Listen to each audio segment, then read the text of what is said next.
out of 10 cats. He's coming home, David Baddiel. From The Apprentice, Ruth Badger. And their captain, John Locke. And facing them tonight, Sweet Swede, Ulrika Johnson. Naughty but nice, it's Alan Carr. And their captain, Dave Spikey. Now, here's your host, Jimmy Carr. Hello and welcome to 8 out of 10 Cats, a show about opinion polls, surveys and statistics. Did you know, for example, researchers say 65% of men are happy to have sex on a first date? Happy? We're high-fiving strangers on the night bus. The richest man in the world, the Sultan of Brunei, has 257 lavatories in his personal palace. Must be all that foreign food. And the scent of a human footprint is so strong that even humans can follow it. Although, to be fair, they can see it. It's a footprint. Let's get started.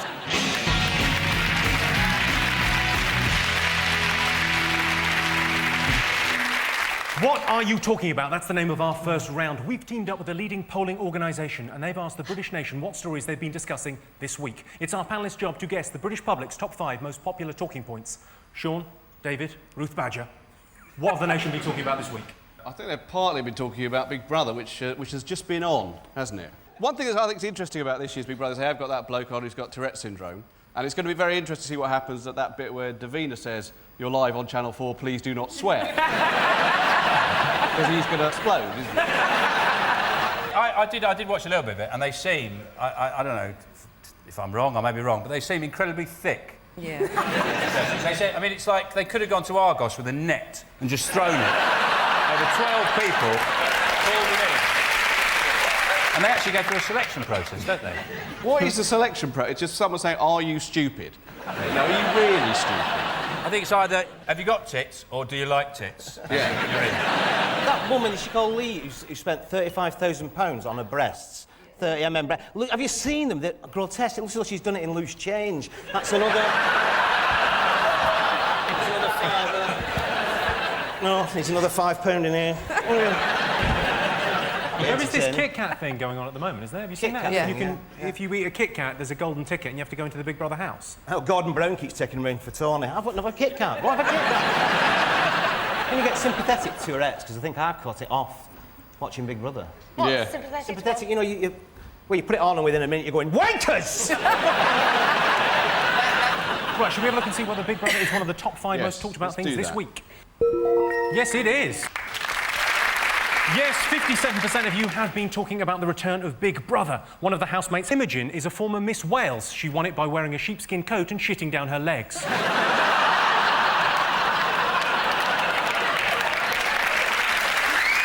Right, moving on. Dave, Alan, Ulrika, what have the nation been talking about this week? Well, they've released that thing that Nottingham is the most dangerous place to live in England. Well, they think it was Nottingham. There was someone being mugged in front of the sign. But it's just ridiculous because they said, like, Nottingham's the most for gun crime, and if you live in Leicester, you're more likely to get sexually assaulted. Now, I've seen the people of Leicester, and if I got sexually assaulted, I probably would move to Nottingham and hope to get shot. Southend. I don't know if anyone's been to Southend, but that's the safest, isn't it? And I think that's Essex. I'm thinking that's full of criminals. So obviously these criminals are commuting, aren't they? To Nottingham, bang, bang, then coming back to Southend. And then when the police come along, it's like that scene from Bugsy Malone, where all the tables turn over. Hey, what crime? You know what I mean? Alan, I can tell you that's not in our top 5. This is the story that a new study has shown Nottingham to be the most crime-ridden place in the country. You know what Nottingham needs? A sheriff. OK, Sean, David and Ruth, what else have the nation been talking about this week? Well, there's a big debate about whether the NHS should fund alternative therapies, crystals and healing massages, or sort of, I don't know what they do. I don't know what that is. But, Reflexology. Reflexology and stuff like that. Somebody's got the choice of having something that may make you better or is going to completely cure you. Which one would you choose? Well, I think the thing is, if it's alternative therapy and they do it for you, you should be allowed to pay them with alternative money. Buttons. Yeah. All I know is if I'm in an accident, I want to hear a siren, not wind chimes. Yeah.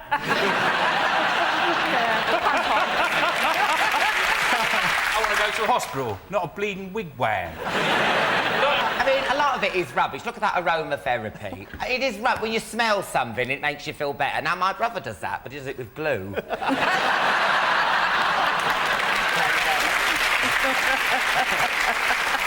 Reflexology's a load of rubbish. I'm not sort of No, understood it's about. great. What's I got pregnant through reflexology. Oh, that wasn't reflexology. That guy should be struck off. When I was growing up, I mean, it was all alternative therapy in our house, basically. I'm of that age, though, You go to your mum and say, I don't feel very well. She said, I know what you want. You want pudding in a bag and shaking up. But it was, wasn't it? Laughter was the best medicine, my dad always used to say to me, which is why when I was 6 I nearly died with diphtheria. I can't breathe. Knock, knock. Oh, fuck's sake. Who's there? Done a poo. Can I have some antibiotics? No, sir. Dave, have you brought up in a cartoon? Right, well, let's have a look and see whether alternative medicine is one of the top 5 talking points this week. Yes, it is. OK, Dave's team, what else have the nation been talking about this week? Beckham's party. Yeah. Probably. He was going to have a fly past. This was the interesting thing, wasn't it? He was going to have like a Spitfire and a Hurricane and a Lancaster bomber fly over the party, and then they withdrew that, said a bit insensitive before the World Cup and all that business. But I'm thinking that's a missed opportunity, that, isn't it? But a tent with David Blaine in it, Gordon Ramsay, P. Diddy, the Osbournes, a bomber going over, just one bomb, one phone call, that's all it is. That's why she was excited, though, about the planes coming over, because she was hoping one would have a food parcel on. They had this auction, didn't they? Dubai apartments, diamond-encrusted watches, all that. But no meat raffle. Proper party, that, is it? Wayne Rooney bid £150,000, didn't he? Yeah, for a weekend with P. Diddy. In P. Diddy's apartment? Yeah, I said, he's here. Is he? If you just go and have a chat with him at the buffet. He's getting all the bucks. I thought Puff Daddy must have, when he actually saw Wayne Rooney, I thought, God, imagine him crashing round my house for 2 days, knocking vases over. I'm going to have Shrek in my house. Just bashing open the doors, not lifting the lid. Where's the beans? Opening all his cupboard.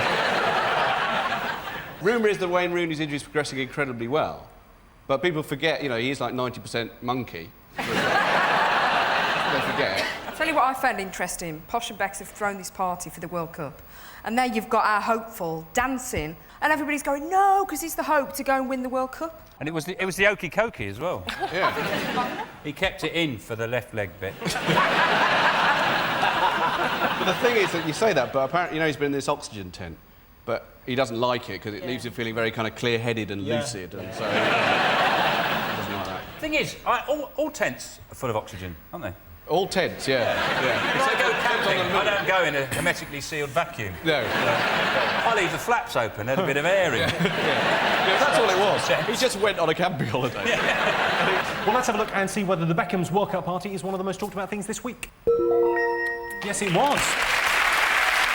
Yes, 47% of you have been talking about the Beckham star-studded World Cup party. Wayne Rooney was seen dancing despite breaking his 4th metatarsal. If you're watching, Wayne, the 4th metatarsal is the one next to the toe that didn't have any roast beef.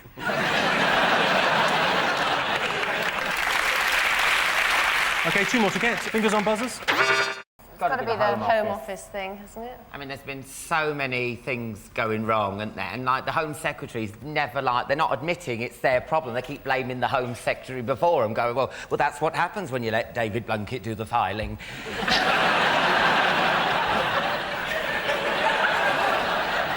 To talk about, immigration minister said he didn't know how many illegal immigrants are in the country. Yes, she said, I haven't got a clue. You think, well, obviously, because they're illegal. Yeah.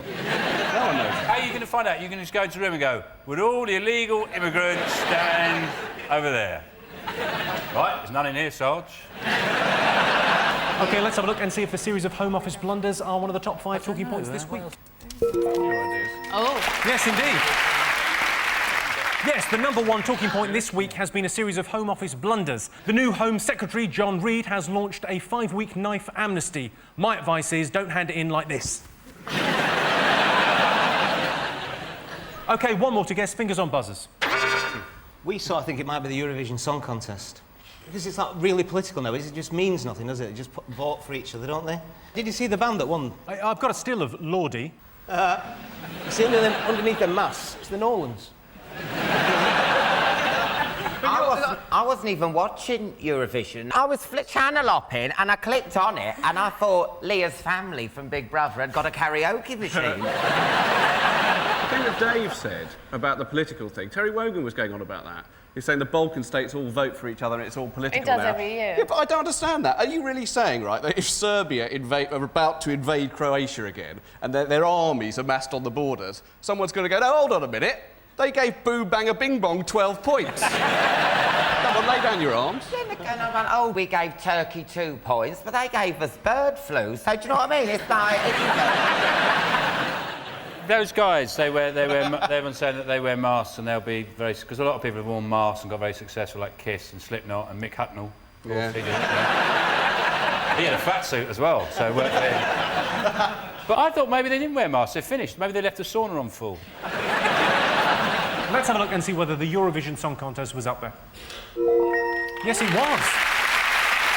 The Eurovision Song Contest reaches a potential audience of 1 billion people, but an actual audience of 28 gay guys, all dressed as different countries. It's fabulous.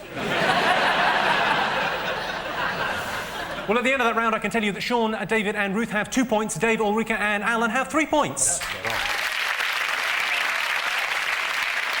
The next round is called the Poll with a Hole. We've looked through hundreds of surveys, past and present, from around the world and unearthed some fascinating facts. Unfortunately, each statistic is missing one salient piece of information. So it's up to the panellists to fill in the gaps. Here's your first question. 72% of women base everyday decisions on what? Alcohol. Always. It works for me. And you've made some great decisions. Yes. 70% of women base everyday decisions on whatever pops in their pretty little heads. Come on, Ruth, how do you base your decisions? The mood of the day. Was you in a mood when you came up with that murder mystery theme? Because that was shit. It's something that ladies do while they sleep. Dreams. Yes, 72% of women base everyday decisions on their dreams. OK, here's your next one. 90% of Brits say the high street is overrun by what? Is it those people, like, you're walking along, you feel really good? Excuse me, have you had an accident? And you're like, no, I always look like this. And, Is it all people? Market day in Charlotte's like Cocoon. There's thousands of them. Why do they give them a heating allowance? They're never in. is it dog shit and Cafe Nero's? Starbucks. It's retail related. Is it boots? I love boots. I always say like, boots! I like to say that. I say, oh, boot, well, I say, you write it that big. I'll say it that big. I say, is this boots? I say, look, you upset the customers. You know what I mean? Say, make it smaller, I'll say it smaller. Come on. Chain stores. Correct. OK, 75% of duck hunters say duck hunting is what? Something they have to say very carefully. It's dogging with a gun. Well, you think about it, you're foraging around in the bush and then the police are there. What do you say? I was hunting ducks. It's very easy to hunt ducks in this country because if you think most of them are fed on bread, aren't they? So they're all heavily constipated. There's a duck in my local park, honestly, he's like a space hopper. He's just a bit of beak, like that, and he's just more, he's going, He can't get over to Duck Island. Do you know where they live? In the middle of the pond. They live on Duck Island. Is that what it's called? Lives on Duck Island. All the ducks. In a fairy tale? No. Every park has got a pond, doesn't it? And there's an island in the middle of it where all the ducks live, and the humans aren't allowed there. We handed it over to the ducks in about 1826. The ducks have all their own laws, they can hang ducks there and everything they want. Have you ever had a real good look in the Duck Island? It's disgusting what goes on there. They're like animals. Yeah. But a lot of ducks are heavily constipated. That's not exactly what I have on the card. Oh, really? It's about how the ducks might feel. Oh, it's painless. Is not cruel. I'm going to give you that. That is near enough, yes. Yes, 75% of duck hunters say duck hunting is not stressful for ducks. I don't know how duck hunters sleep at night. Oh, hang on, I do. On lovely downy pillows. So at the end of that round, I can tell you it's 5 points for Sean's team and 5 points for Dave's team. The next round is called Believe It or Not. In this round, I'll give the panellists a simple statement, and all they have to do is decide whether they think it's true or false. Sean, David and Ruth, let's have a look at a clip to illustrate your statistic. You can also do a laughing yoga, laughing exercise for the heart and mind. What you can do, just laugh.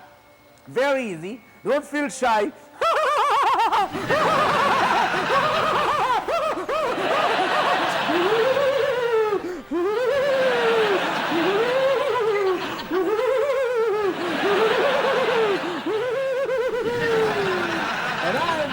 I am relaxed. I'm happy, I am relaxed. I'm happy, I am relaxed. Boo, boo, boo, boo, boo. That was Guru Yogi Ramesh and his own unique brand of yoga. Here's your related statistic. The average woman laughs 100 times a day. The average man laughs only 50 times a day. What do you think? Is that true or false? I think the average woman is laughing maybe twice as much since the latest divorce settlement laws, yes. I think that could be quite true. Let's hope so, because I'm going through a divorce. You're going through a divorce? I am. Has he got lots of money? No. Are you laughing more since you got divorced or less? Yeah, I'm laughing. You're happy, Twice as much. Who's got more money? What's Him the- or you? Hang no, on. well, I'm going through one too. Calm so down. Are you having one as well? Mine's nearly through. Which one's that with? Oh, you two just go.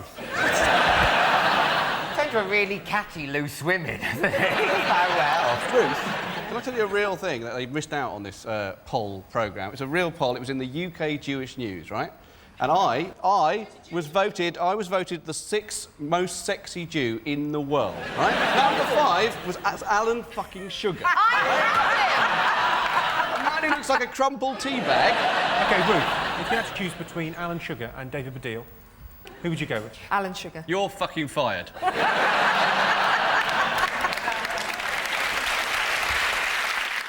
The average woman laughs 100 times a day. How do you measure a laugh? 100 times a day, it's a lot, isn't it? Could be one laugh. What is one laugh? Is that her? Is that a laugh? Or if I go, ha, ha, ha, ha, Yeah.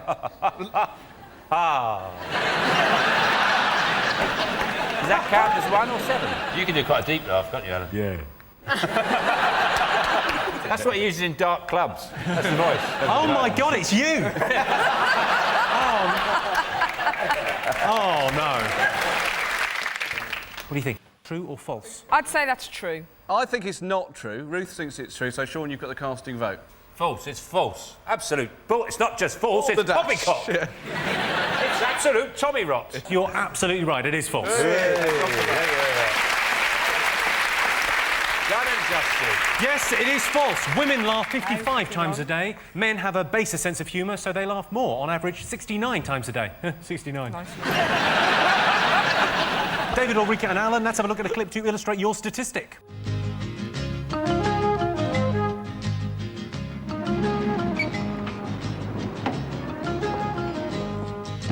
Polish a floor and put a rug on it. You might as well set a man trap. I'll put the kettle on. And to think he'd only just come from the hospital. A public information film there highlighting the dangers of cleaning your house. Here's your related statistic. Every year, more people injure themselves with vegetables than with chainsaws. If you go to one of these parties that have vegetable-based party games, Halloween, mate of mine, third-degree burns to his face bobbing for chips. You see with a little wire basket of Ben, he'd been down as far as the basket. Come on, Billy! Ah! Chip! Who are you? Who are you? Can't tell. Too many blisters, mate. No idea. I mean, chainsaws, they are quite... aren't they? You can imagine people injuring themselves. They're quite menacing. Like, you wouldn't get Eminem coming on stage, would you, with a marrow? I hate me wife, the bitch. Mofo, you know. Looks like he's really here. Yeah. I don't know, what do you reckon? If you're stupid enough to injure yourself with a vegetable, the chances are they're not going to trust you with a chainsaw, anyway. This is definitely true. This is definitely true. Yeah, for the very reasons. I'll put a whole pound on it. Courgettes on it. I'd say it's true. You'd say it's true. You're as well? not asking them. You're I know, I'm asking just us. checking in with Badger. Dave, go on. Definitely true. It's got to be It's true. Well, I can tell you that the answer is true. Yes. Yes, every year, 14,000 Brits injure themselves with vegetables compared to just 1,200 who injure themselves with chainsaws. So at the end of that round, I can tell you that it's 6 points for Sean's team and 6 points for Dave's team.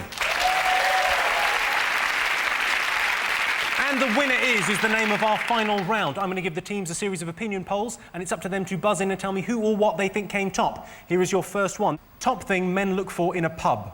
I think the top thing I look for in a pub is a door. Always want to first see, how do I get in? And then I would like a fine selection of organic wines and world music on the jukebox. Stop it, you. Ruth, what do you look for in a pub? Normally the bar. It is drink-related. A good selection of lagers, beers. Oh, doubles offer. Two doubles for a pound. Happy hour is the right answer. Ruth is going again. Yes! Come on! Some price in a beer, that's the same. Yes, the top thing men look for in a pub is happy hour. Most unlucky thing that can happen to you. Is it leaving war-torn Basra, having sex with a minging immigration officer, then being rehomed in Nottingham?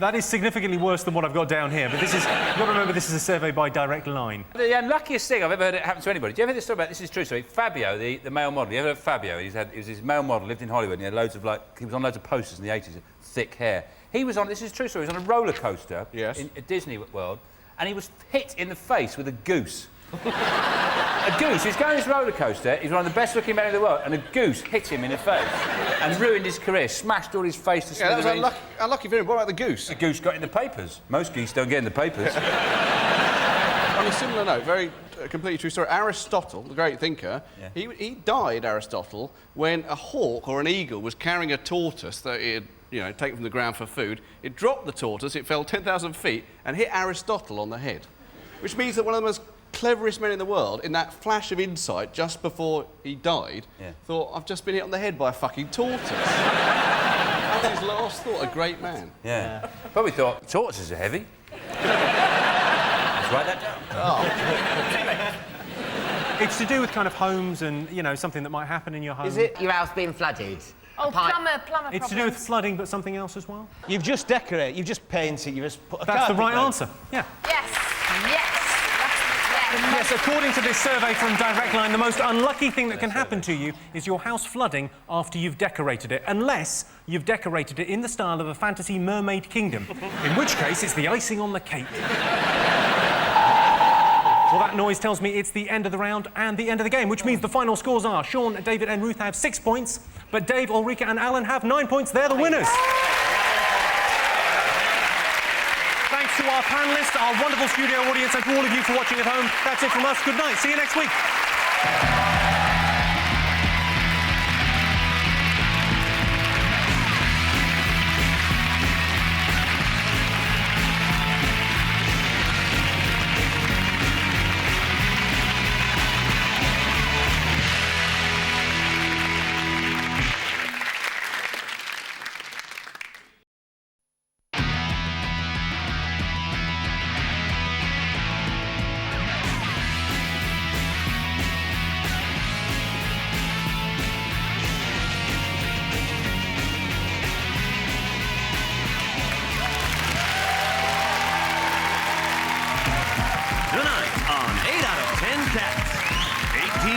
Loveliness, Johnny Vegas.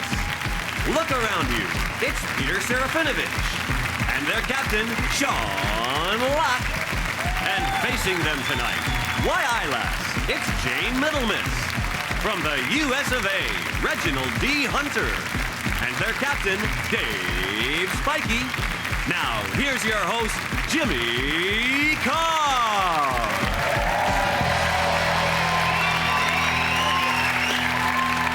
And welcome to 8 out of 10 Cats, a show about opinion polls, surveys and statistics. Did you know, for example, it costs £164,000 to bring up a child in Britain? That's why I've sponsored one in Africa. It's only £1 a week. 16% of men use their uniform to impress women. Yes, I work in a toll booth. 39% of Geordies exceed the recommended daily allowance for alcohol. Turns out it's not an accent, they're just pissed. Let's get started.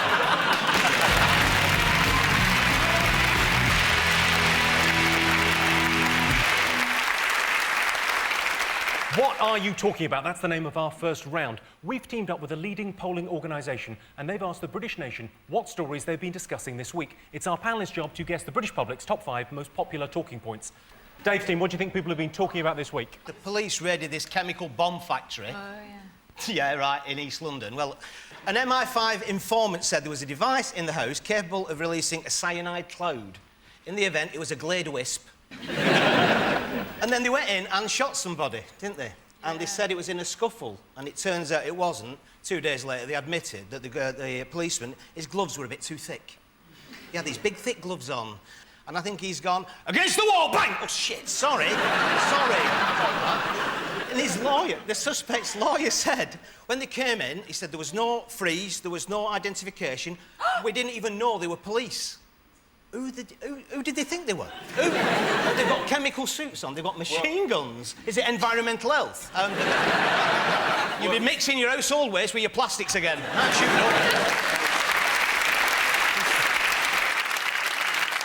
But the thing about the gloves was, I thought, they said, you know, like, gloves, you can use gloves, like have big, thick gloves as an excuse for being shit at the trumpet, but not for shooting someone. And all they found was aspirin. Aspirin, that's dangerous. Well, they won't let you buy 3 packets, will they, at the supermarket? You try getting 3 packets through Asda, you can't do it. Or you might go out in the car park and kill yourself. Look at me basket, love, that's low-fat yoghurt. I'm not on the edge. You know what I mean? They said that when they shot him, they said that he was wearing pyjamas. And you think, terrorists don't wear pyjamas. I think you'd be thrown out of Al-Qaeda for wearing pyjamas. Police intelligence is a worry, though, isn't it? The statement they've made recently is, well, we can't find them, but they might still be in there, or they're somewhere else, or they never existed. Oh, narrowed it down, then. Fine.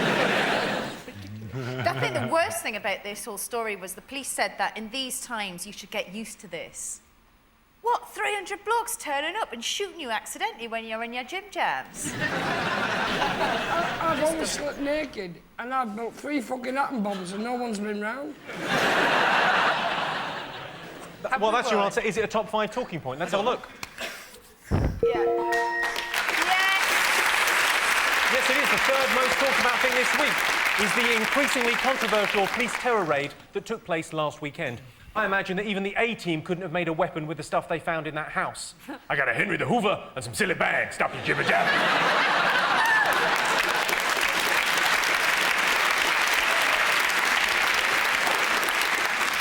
Sean's team, what have the nation been talking about this week?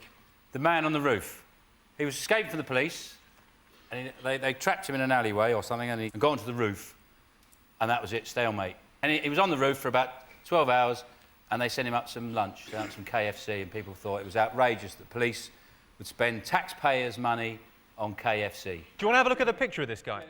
It's not actually very good publicity for Nike, is it? Because they probably airbrushed that brick out, put a javelin in there. How long do you think they were planning to keep him up there? But he was up there chucking tiles. Yeah, he was chucking bricks off the roof. Yeah, he was chucking all the tiles off the roof, so definition, it wasn't going to be that long a sitting before he ran out of a roof. I'm very concerned about the media coverage on this, because essentially what the story is saying, that if you want to take a black man down off the roof, just send him up a bucket of chicken.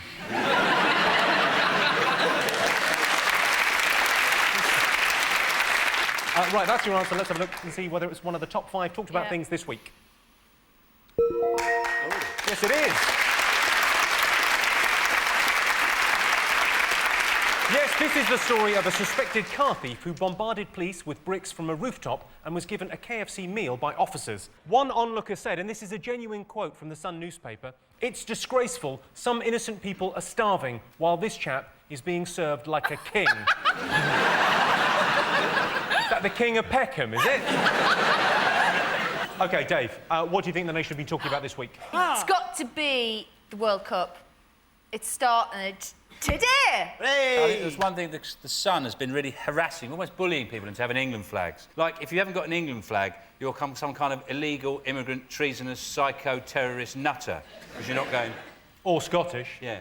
But it's got a bit out of hand, because like, I was at traffic lights the other day, and this bloke pulled up next to me and had England flags. He said, "Where's your England flag?" And I said, "Look, mate, I don't need an England flag. I drive a Rover." It comes bottom in every what car poll for handling, safety, economy, comfort. It's shit. I still bought it. Stick your flag up your arse. That's his patriotism.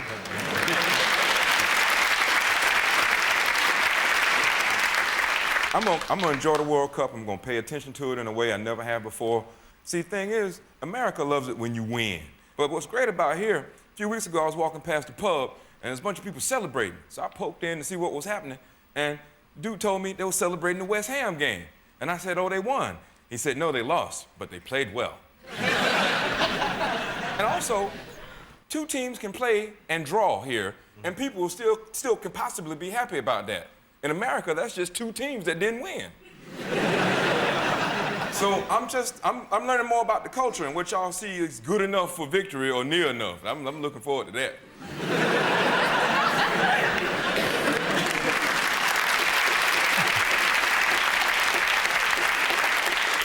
Is it one of the top 5? Let's see if it's up there. It is, of course, the most talked about thing this week. The big news is Wayne Rooney is fit. Well, he's not. He's got a head like a potato. OK, Sean Locke, what have the nation been talking about? For anyone that doesn't know. They've got, well, as the language they use, they've got Al-Zarqawi. And he's an evil ne'er-do-well. Yeah. He'd been a definite villain in a Dickens novel. Where did the evil start? Did he, like, have a push bike when he was younger and go, you can't have a go, my mum said? He was killed in a safe house. I don't think so. I thought it was going to be true. The walls look safe, but on the roof, big finger like that. Is it? Well, let's see if it's there.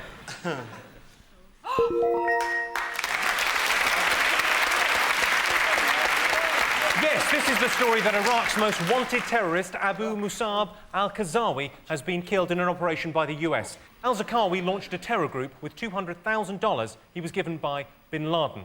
That was a hell of an episode of Dragon's Den.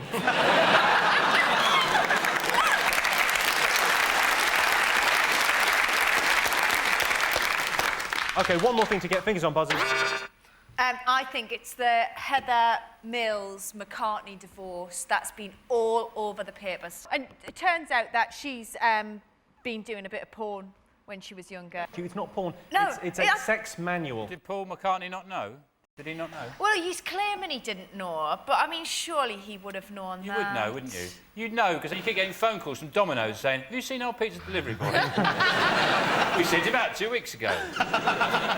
She wasn't doing that, though.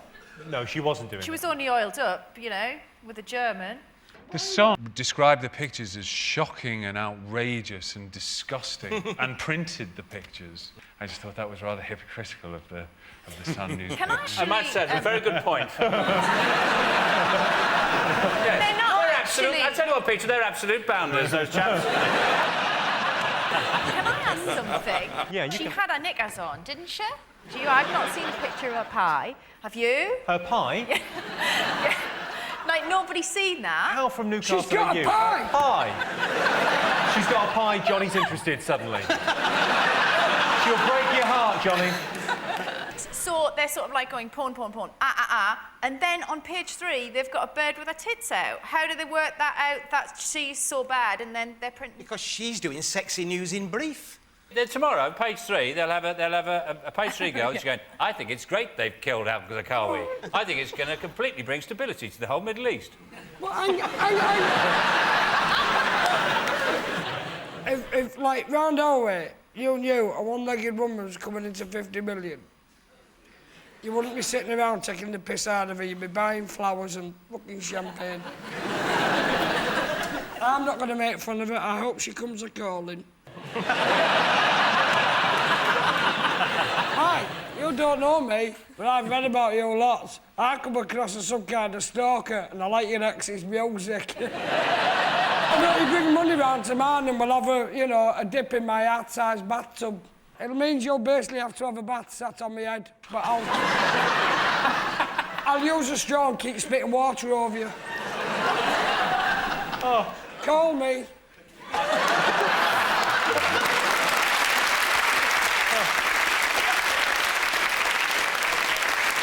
Well, is it one of the week's big stories?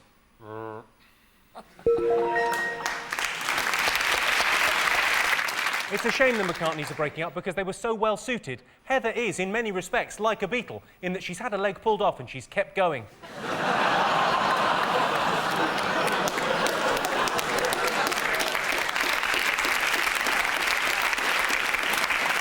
So at the end of that round, I can tell you that Sean, Johnny and Peter have 2 points. Dave, Jane and Reg have 3 points.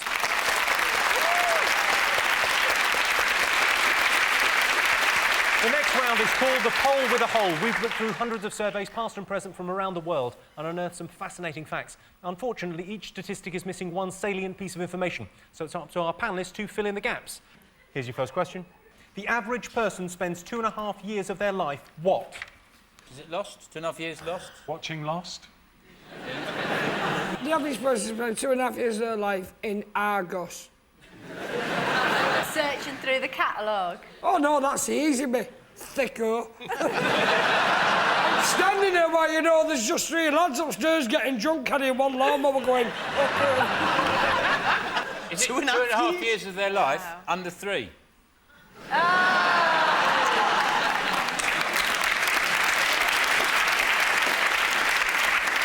it having sex? Having sex? Yeah. 2.5 years? Yeah.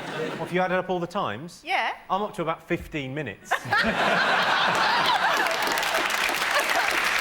Cooking. You said it's...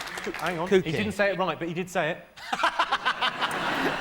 Cooking, I said. Cooking. Sorry? Cooking. What, sorry? Cooking? Well, I've got cooking, but I'll give it to you, Dave.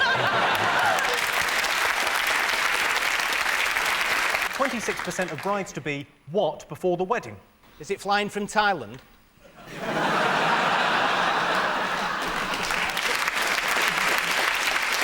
What do you think, Peter? Does it cover their tattoos with makeup? Yeah. Or is it make sure they have at least one fat bridesmaid? Just the one. That fat bridesmaid does serve a purpose.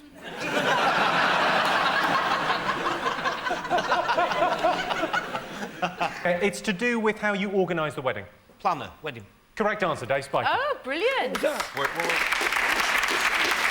Yes, 26% of brides-to-be hire a wedding planner before the wedding. The good news for wedding planners is, thanks to changes in the law, they now get to get married themselves. So at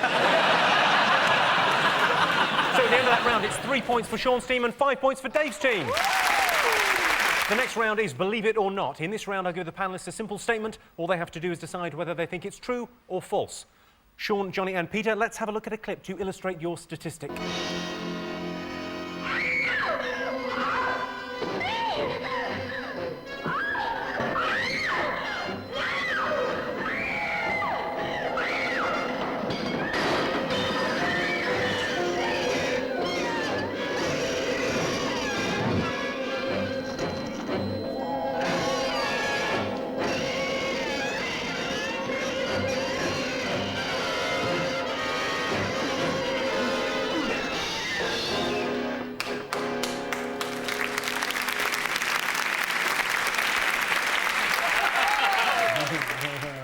That was from the 1957 B-movie The Brain from Planet Arus. Your related statistic is as follows.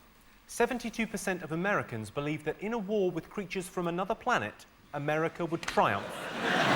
True or false? Independence Day, America won. Yeah. War of the Worlds, America won. Yeah. Planet of the Apes, America didn't win.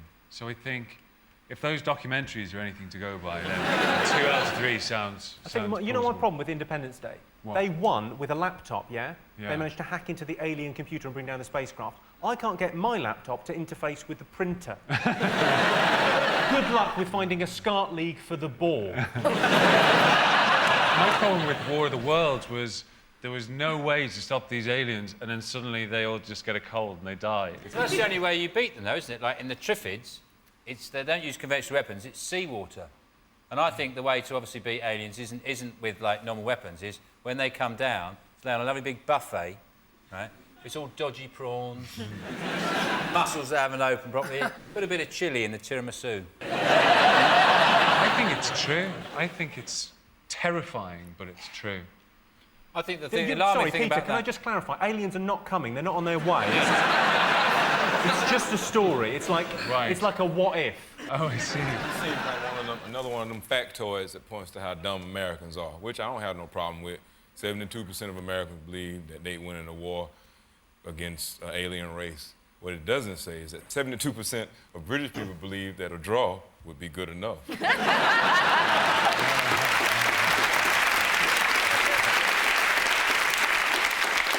Sean, what do you think, true or false? What he's saying is, are Americans thick? Yes, they are. Thick as pig shit. Reg? I hate being put in a position to defend America, so I won't.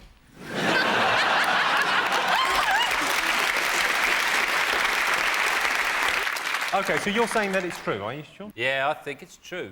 Well, I can tell you that, in fact, it is false. Oh. Only 16% of Americans think they would win in a war with creatures from another planet. OK, Dave, let's have a look at a clip to illustrate your statistic.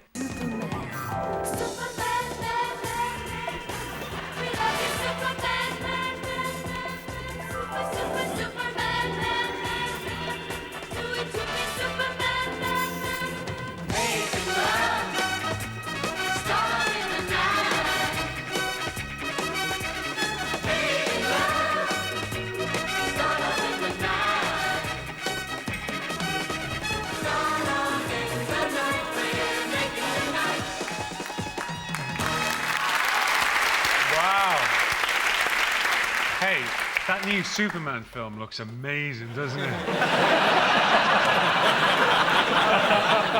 That was the Star Love Dancers there. Here is your related statistic. 55% of women say they've asked a man to dance to try and work out if he'd be good in bed. True or false? I think it's false. 2 words, Michael Flatley. He can dance, he'd be shit in bed, wouldn't he? Why? He never uses his arms, does he? So there'd be no foreplay, then he'd kick the shit out of you, wouldn't he?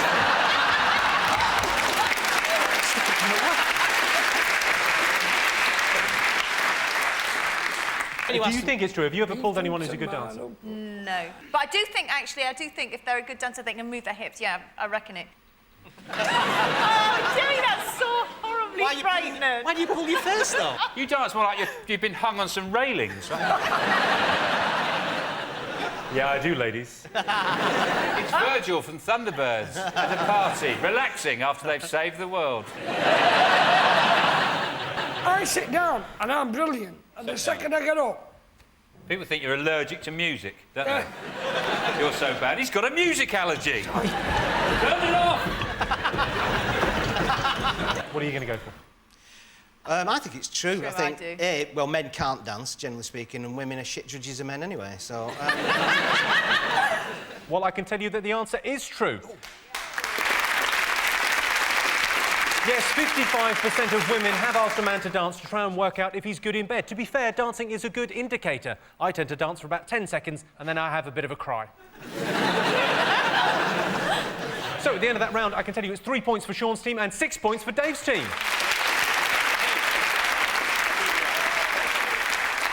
And the winner is the name of our final round. I'm going to give the teams a series of opinion polls, and it's up to them to buzz in and tell me who or what they think came top. Here is your first one. Britain's top con. Crisps. Crisps, the biggest con ever.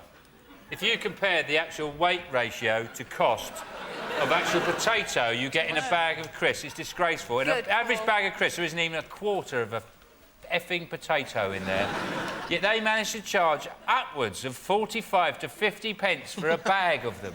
It's an absolute disgrace. It's a scandal. It's been going on for years. It's got to stop. I don't mind when they make a bit of an effort. They turn them into shapes like Monster Munch. Fair enough. You get away with that. You've done some work. Charge me a bit more. But you've sliced a potato, you've fried it, you put it in a bag. It should cost about 3p. Is it Kinder Surprise? It's a top con, that, isn't it? It's not a surprise, it's a plastic toy. You know what it's going to be. If it was a mouse's head, that would be a surprise, wouldn't it? No, then it would be called Kinder Shock. Top con. Is it those phone lines that when you phone you up, they say you've won a holiday? And you're not... No, it's the ones you ring up for sex. Oh. You are both right. Oh. But you got it first, so you get the point. Woo! Britain's top con is premium rate phone lines. Most embarrassing thing that can happen to a man on a night out. Being with your friend in your flat, just kicking it, deciding to just eat a few aspirin, then 300 police officers kick the door in, and then they shoot your friend, and then you feel bad because your neighbor up the street is being bad and throwing stuff at people, but they gave him a piece of chicken.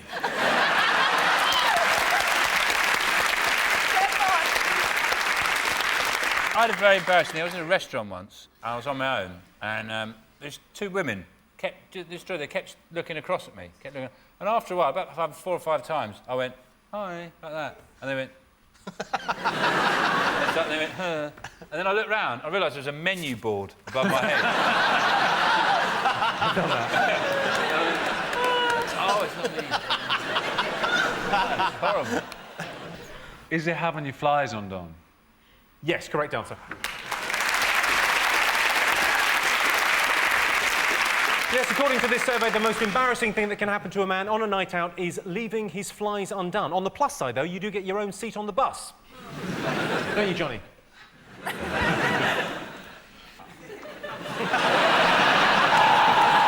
Well, that sound tells me it's the end of the round and the end of the show, which means the final scores are Sean, Johnny and Peter have 4 points, but Dave, Jane and Reg are the winners with 8 points. Thanks to all our panellists, our wonderful studio audience, and to all of you for watching at home. That's it from us. We'll see you next week. Good night.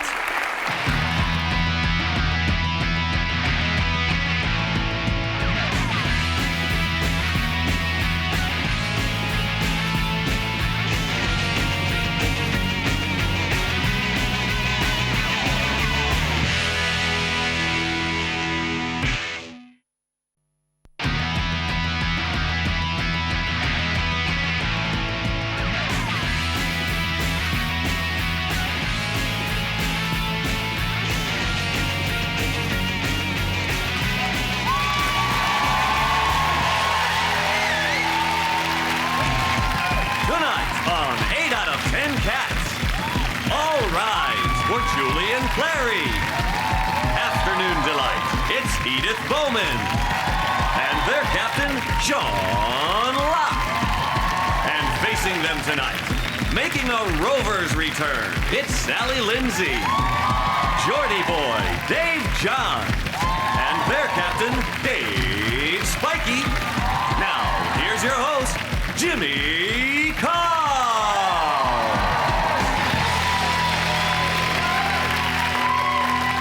And welcome to 8 out of 10 Cats, a show about opinion polls, surveys and statistics. Did you know, for example, research says you have a 1 in 3.5 million chance of being killed by a snake bite, and that figure rises significantly if you're allergic to cider.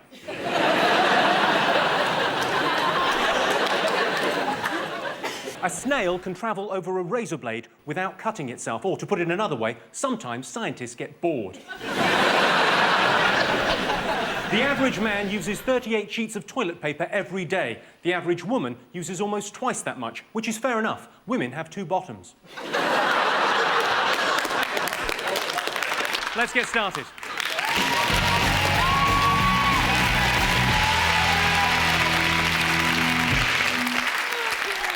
What are you talking about? That's the name of our first round. We've teamed up with a leading polling organisation and they've asked the British nation what stories they've been discussing this week. It's our panellists' job to guess the British public's top 5 most popular talking points. Dave's team, what have the nation been talking about this week? I would imagine World Cup. World Cup. Stick him in Echo, you know what I mean?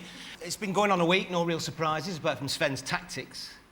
He's a clown, isn't he? The man's a clown. I mean, all right, we're through, aren't we? We're through to the last 16, but it makes you think, doesn't it? We play Sweden next, so he's got probably Rooney in goal.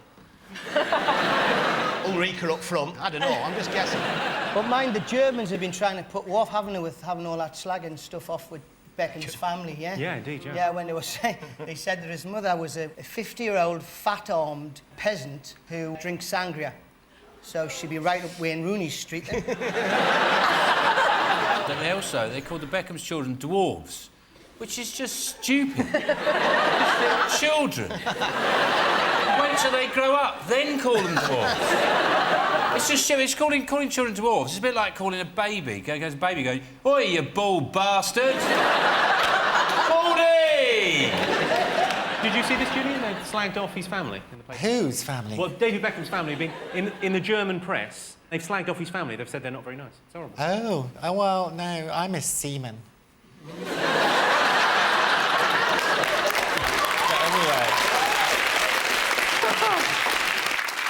went to the World Cup, actually. I went last weekend. The England fans were very well behaved. There was a few Polish fans arrested for doing Sieg Heils, because that's illegal in Germany. You're not allowed to do a Sieg Heil. And you can get 2 weeks in jail for goose stepping, which isn't a problem for most England fans, because they walk like ducks. The thing with the Sieg Heiling, did you hail a cab while you were out there? Yeah. Is there 2 arms.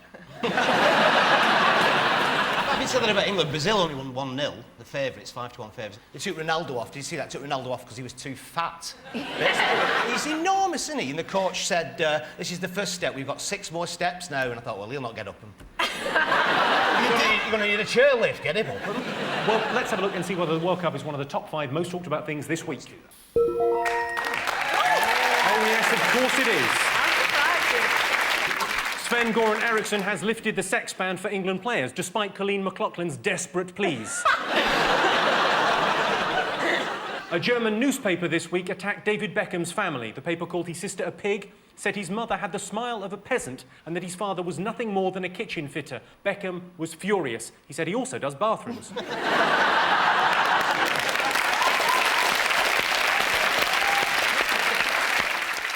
Sean Steen, what have the nation been talking about this week? The Big Brother. Are you a fan? I do watch it, yes. I'm fascinated. They've been in 5 weeks, which is like more than you get for murder these days, isn't it? So it's... Who's your favourite? Oh, I sort of love to hate people in it, so Grace at the moment. Bitch. I think what it is she's no idea how unbearable she is. She thinks, really, she's quite a nice person. And in fact is a massive bitch. You just wish there was somewhere we could all phone up and get her kicked out, don't you? If only we could have a say. Want them to sort of have sex, that's the thing, isn't it? They get them in the house and they want them to have sex. And then they fuzz it out. They fuzz it out? Yeah, they're doing That's it now. foreplay, isn't it? Is that you doing foreplay? Yeah, that's basically how I do it. Waves that woman before. Hello. Hello, I'm Jimmy Carr. Jimmy Carr. This week they went in with the golden easiest route. ticket. The Kit Kat thing. Yeah. They might shoot the winner through the roof of the Big Brother house in a glass lift, like the Charlie and the Chocolate Factory. And it lands on a spike.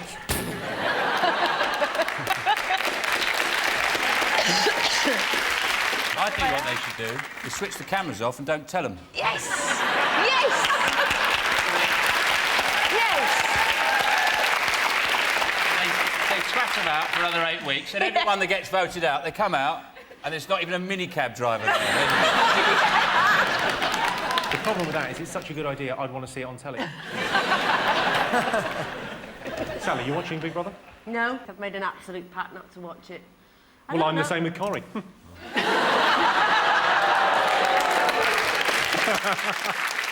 I like the celebrity one. Yeah, no, it is kind of tragic, but that's kind of what I like about it. Is it? Would you ever do it like Celebrity Big Brother? No, I wouldn't fancy that. I wouldn't want to sleep in a sort of dormitory arrangement with who knows who next to you.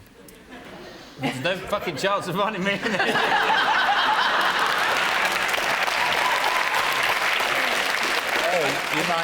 You might be innocently eating your Kit Kat and find a ticket, although whether or not you could manage 4 fingers is anyone's guess. I feel I'm violated by a pun. Well, is it a top 5 talking point? Let's have a look. Yes, Big Brother is the 3rd most talked about thing this week. When Grace leaves the house, she's most looking forward to having some booze. That shouldn't be a problem.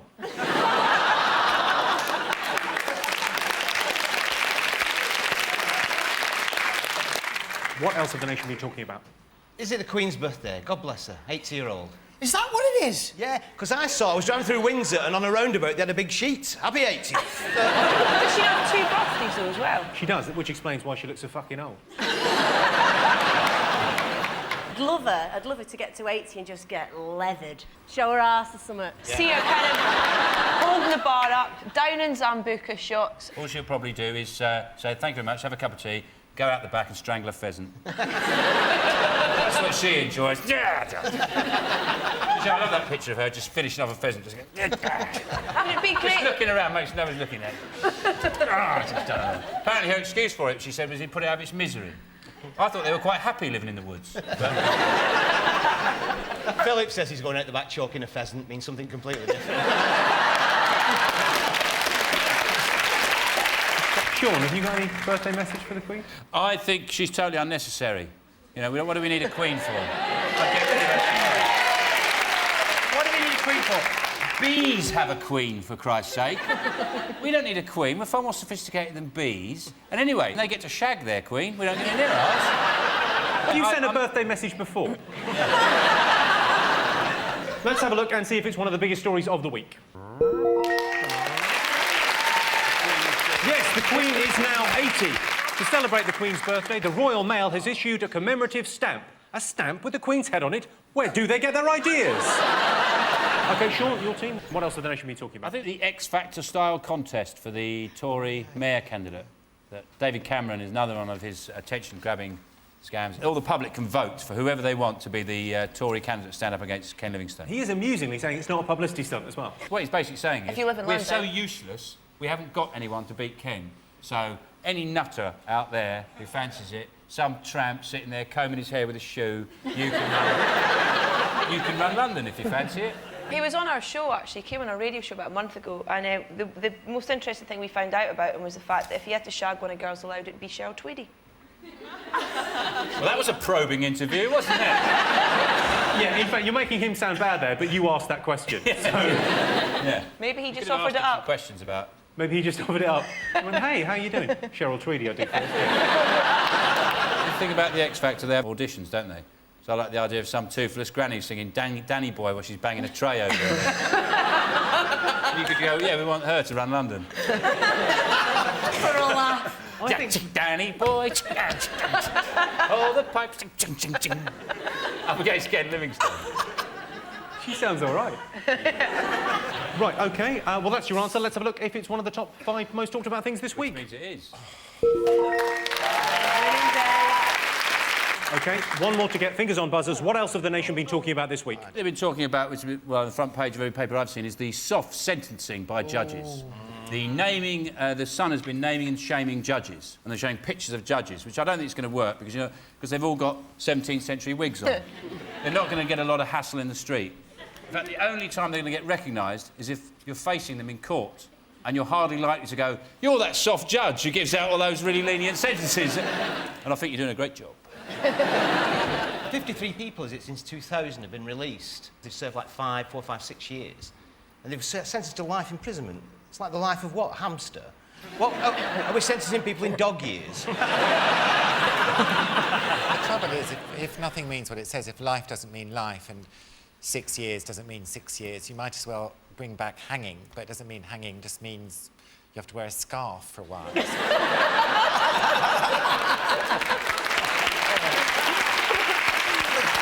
What happened to all the crazy judges? With all the mad judges who just go like 30 years. Send them down. Hasn't started, haven't even started yet, Your Honour. 10 years, shut up. 50 years, who wants it? Mad judges. Wow, wow, wow. Can we have a look and see if judges is one of the most talked about things? Yeah. Shall we please? Yes. Yes, it is. 200 judges have been named and shamed for being too lenient. Top of the list was Louis Walsh for letting Lucy Benjamin win Celebrity X Factor. At the end of that round, Sean, Julian and Edith have 3 points. Dave, Sally and Dave have 2 points. The next round is called The Poll with a Hole. We've looked through hundreds of surveys, past and present, from around the world and unearthed some fascinating facts. Unfortunately, each statistic is missing one salient piece of information, so it's up to our panellists to fill in the gaps. Sean, Julian and Edith, 32% of Brits think Pete Doherty needs what? I think he needs to go to jail, because he's in court every bloody week. He walks out, it's off his face usually, gets into an uninsured, you know, untaxed car, crack pipe, a phone in one hand, drives off using his feet. Oh, what's he like? Perhaps he needs a new spoon. The amazing thing is, he does all this crime and he never gets put away. He's going to see that bloody lenient judge, that's why. He gets arrested so much, right? Every time he buys drugs, he gets arrested. So I think he needs a new dealer.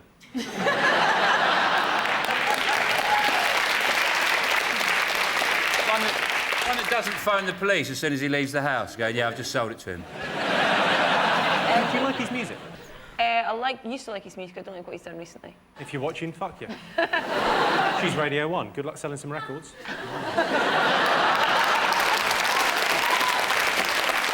32% of Brits think Pete Doherty needs what? A bath. Correct. Thank you.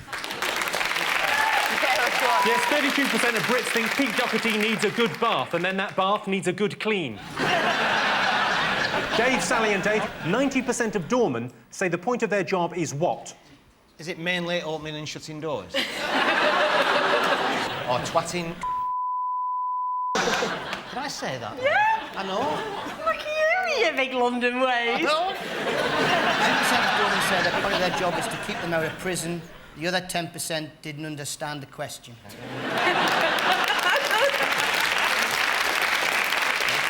Sally, what do you make of doorman? Do you like him? No, not really. Well, there's a doorman at our local pub, and I went for lunch one day with my trainers on, and I went to get something from my car and came back and he wouldn't let me in. Because it had gone 7. And I wasn't allowed trainers. And you were a celebrity? And I was on the telly. What did it matter? I mean, ordinary people, I imagine that happens to, but that's... This has happened to a celebrity. I will give you that, yeah. No. Give you that. 90% of doormen think the point of their job is to provide security. The other 10% presumably think they're modelling bomber jackets. So at the end of that round, it's 5 points to Sean's team and 4 points to Dave's team. The next round is Believe It or Not. I'll give the panellists a simple statement. All they have to do is decide whether they think it's true or false. Dave, Sally and Dave, let's have a look at a clip to illustrate your statistic.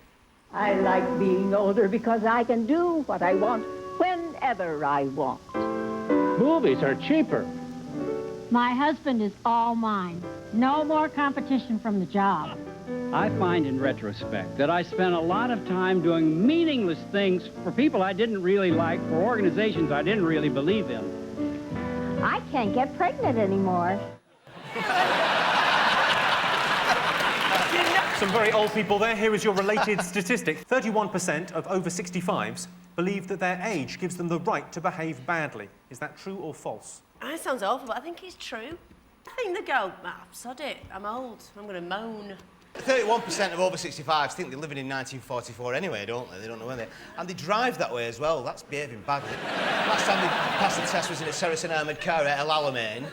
Driving in there, all stickers in the back window, I lost a leg at Dunkirk and all that. They do, they drive as if they're permanently looking for a parking space. I saw a documentary where this woman, she was 96 and she did wing walking. You know where they go out on a plane, in a stunt plane? When she landed, she had the face of a 16-year-old. All the wrinkles had been blown back, down her back, and congregated in her knickers. I remember driving back from Blackpool once, right? You've lived a life. Rock on! And there was an old woman driving the opposite way up the hard shoulder. And I stopped and I said, "Are you all right, love? Is this the way to Blackpool?" And I went, "No, you've got to all go that way, and then the other side, they all go that way." And she was just carried on. Honest to God. Well, there's that old story or urban myth about an old woman following her husband up who's coming back on the M65 and saying, "Be careful, I've just had a report on the radio that there's a mad bastard driving the wrong way up the M65. He said, "One mad bastard, there's fucking hundreds."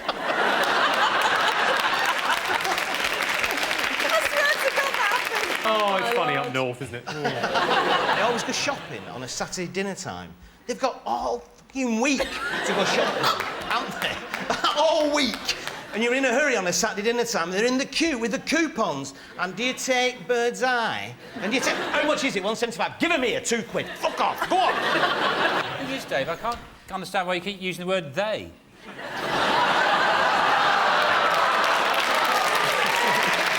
Get back. It's a family show. OK, 31% of the over 65s believe their age gives them the right to behave badly. True or false? What do you think? I think they think it's true. We all seem to agree on this. You think it's true? Well, I can tell you that the answer is false. Oh, no. Only 3% of pensioners think that their age gives them the right to behave badly. And the three in question are Foggy, Compo and Clegg. OK, Sean, Julian and Edith, let's have a look at a clip to illustrate your statistic. Well, there's Dick Shepherd just about to attempt to go through our special seaside special van. I think it's well and truly on fire now. Here he comes up to the approach. Here he goes, keep your fingers crossed. And he's through! Well, he's right the way through. It is still on fire. And let's see if he's going to get out all right. We're just all keeping our fingers crossed at this stage. The fire seems to be... No, the fire's still there underneath the bonnet. They're just at this very moment trying to get him out. Yes, there he goes. They're tipping it up. Still very much on fire, I'm afraid. And they're just trying to pull him out right now. Yes, Dick is, I think, all right in there. Yes, he's definitely all right. I can see Dick moving inside there, so everything seems to be all right. Yes, here he comes. He's all right, ladies and gentlemen. There he is, Dick Shepherd. He's made it. A nice round of applause. Well done, Dick. Nice round of applause. Dick Shepherd. You know, people talk about how, like, telly wasn't like it used to be. You know, that was a Saturday night. It was a show called Saturday Special. So the highlight of the show was him driving into a removal van on fire. That was it. That was the finale of the night. You drive into it and then you crawl out. Ta-da! OK, your related statistic. 21% of men admit to having done something that put their life in danger in order to impress a woman. True or false? I think it's false, because I think it's higher. Because I think men think that switching off the PlayStation is putting their life in danger.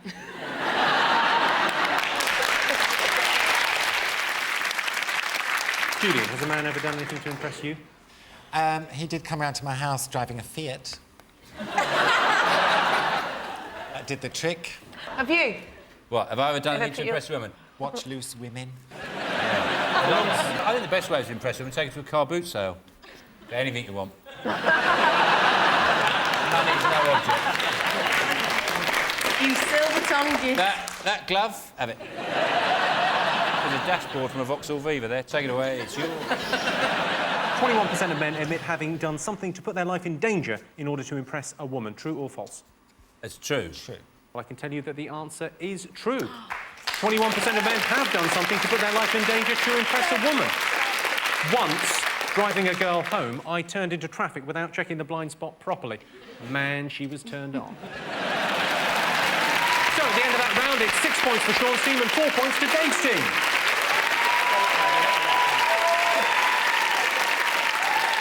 And the winner is the name of our final round. I'm going to give the teams a series of opinion polls and surveys. It's up to them to buzz in and tell me who or what they think came top. Here is your first one. UK's most endangered animal. A unicorn.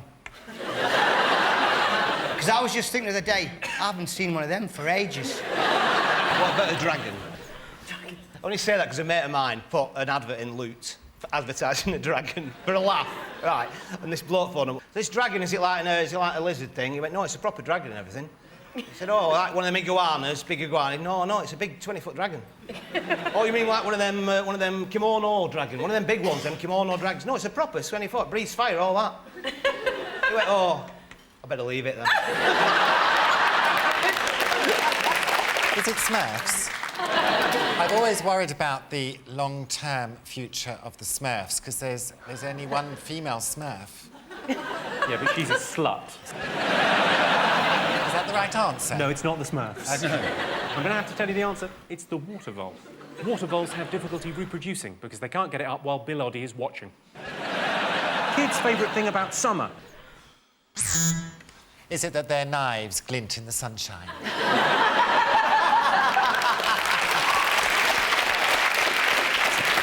Is it fishing for sticklebacks and then making a fat kid eat it? Stop crying! Eat them! Yes, it's a great answer. Yes. No, clearly not. You're mental. I don't think there's anything better that reminds me of summer than setting light to a barn. Then standing back, admiring my handiwork from a safe distance while the farmer ran around frantically with buckets of water. It's somewhere you don't have to go. Not having to go to school. Correct answer. Kids' favourite thing about the summer holidays is no school. Surprisingly, only 1% of kids said their favourite thing about summer was eating ice cream. I guess once you've tasted methadone, Gino Ginelli can fuck off.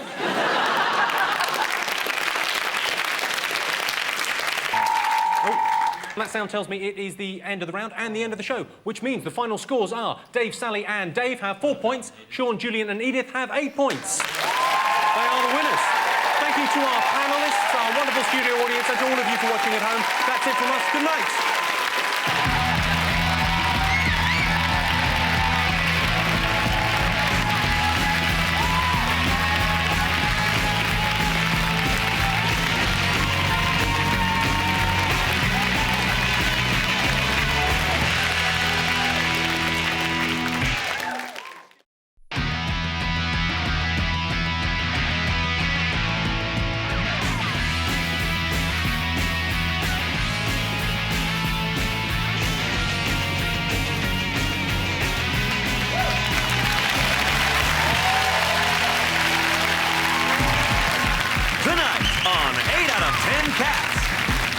DJ Phil Jupitus, Aussie Rules Jermaine Greer, and their captain Sean Locke. And facing them tonight, funny girl Fiona Allen, Angel of the North Jason Manford, and their captain Dave Spikey. Now here's your host Jimmy Carr. And welcome to 8 out of 10 Cats, a show about opinion polls, surveys and statistics. Did you know, for example, the average person thinks that 49 is the age when we stop being young? Leah from Big Brother has a lot to pack into the next 6 months. Unattractive people earn 13% less than beautiful people, and that's based on a survey of supermodels and dinner ladies. And 95% of creatures on Earth are smaller than a chicken's egg. So when I think about it, I've actually got quite a big cock. Let's get started.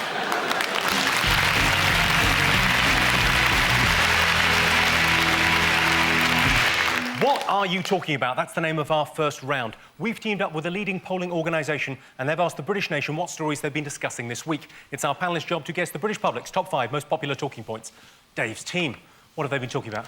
Rather predictably, I'm going to go for the World Cup again. We're in the quarter-finals. Beat Ecuador 1-0. I had a bet, won a few quid. I bet it was going to be shit. It was. Beckham scored the only goal, won 1-0. So well done and all that. Then was sick. Threw up. And I'm wondering whether it was just like he's run out of celebrations. Footballers invent celebrations all the time. So he'd done the baby thing. I've done that one. I've done the kissing the shirt and all that. I've done all that. I know what. Oh, fuck it. They did a pound away to the corner flag. Wayne Rooney's having a dump. That's worse. My favourite aspect of the World Cup has been the recurrent appearance of Frank Lampard's disappointed face. Because he keeps putting the ball wide and then he goes... Jason, any thoughts on the World Cup? I just think they've got all a bit soft, to be honest, all these footballers. So many fouls and free kicks and all the time just all diving over at my ankle. There was a bloke the other day for Ghana who was out because of a dead leg. Now, that's not an injury, is it, a dead leg? That's a minor annoyance. When I was 10, I had 3 dead legs in one day. I still had to do PE and walk home. Watson came up trumps again, though. I know I do it every week, but another... Ecuador brought a substitute on. He's got his list of facts, and he goes, oh, you go, oh, he's bringing on Rodriguez. Oh, interestingly enough, this is the smallest man in the world. Cup. There's been a bit of trouble as well, wasn't there? Some England fans kicked off. Finally, there's some trouble. Everyone's saying that England fans are behaving very well, and there was a bit of trouble. I saw it coming because before the World Cup, I saw near me there was a driving range adapted for chairs. They were practising like that. Just warming up for the World Cup. If they had the World Cup in Sweden, there'd be no end of a vast variety of furniture to choose from. Yeah. What are we throwing? Hoogar. All right, OK. Well, that's an integrated shelving system.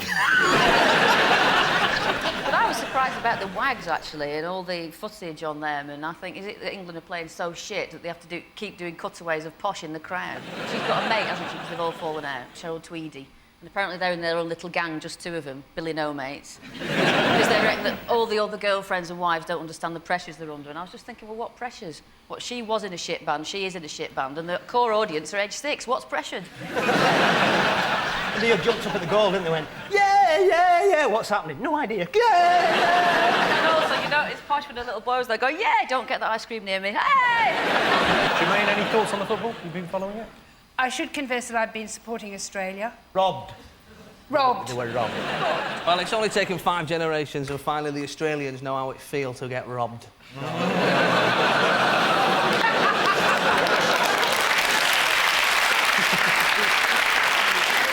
Right, well, let's have a look and see if the World Cup is one of the top 5 talking points. I imagine it is. In with a bullet at number 1. Yes, England are still in the World Cup. There's been a lot of competition between the wags, or wives and girlfriends, in a series of fantasies I've been having. Right, Sean, Jermaine and Phil, what have the nation been talking about this week? My favourite story of the week is the man who just chose to sort out a problem with a digger. It's always the first way, isn't it? Yeah. He owed them some money. He used to have they had a caravan site and didn't pay their rent. And they sent him a letter. They said, well, you know, you owe us £1,000, actually, in something. And he went, I'll show you £1,000. And he came back with a digger. And smashed their house up and all their cars. Do you want to have a look and see what the damage was? Yeah. You know, you see, to us, that is a photograph of terrible, terrible devastation. But to him, as a man that drives heavy plant, that's a bit like a CV or calling card. Yeah. Well, apparently he's very calm. Everyone said he was driving, he was very calm. Well, I like the idea when the police got him out, he was going, it's all right, I've got the hang of it now. Didn't do it first, but it's easy, that's left. But didn't he rent it as well? Didn't he rent so he spent 450 quid hiring it. And they should have known when they're looking at the form, they're going, hang on, he's ticked the box for revenge. Probably the bloke said to him, oh, pay me when you come back. You've seen that on the news, he's thought, oh, for fuck's sake. I believe nobody was suspicious when they saw a builder at 7 o'clock in the morning. The clues were there. Right, let's have a look and see whether the JCB man is one of the top 5 most talked about things. Yes. Yes, this is the story of a man who owed a landlady £1,000 and destroyed her house with a JCB rather than pay the debt. He was taken to the police station for questioning, the main question being, are you mental? Dave's team, what else have the nation been talking about? Prince Charles's tax bill. The son, God bless him, said Prince Charles earned £270,000 a week. That's twice as much as David Beckham. Those two people are not comparable, are they? You know, my mum's a nurse, she earns 15 grand a year. Twice as much as your average clown. I was a bit puzzled that Camilla only cost the taxpayer 2,000 quid. I wouldn't pay more for her. It's a lot of hay, isn't it?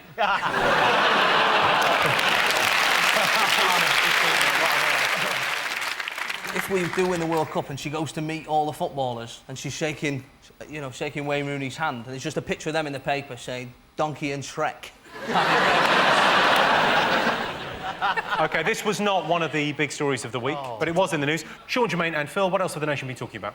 I think they've been talking about the guy who gave away $30 billion to Bill Gates, another very rich man. He gave it to the Bill Gates Foundation. Yes. Is the man's name Warren Buffett? Warren Buffet. Is where he made his money, he invented the buffet and he gets a percentage on every buffet that's ever held. Well, some would say it was invented by Laszlo Smorgasbord.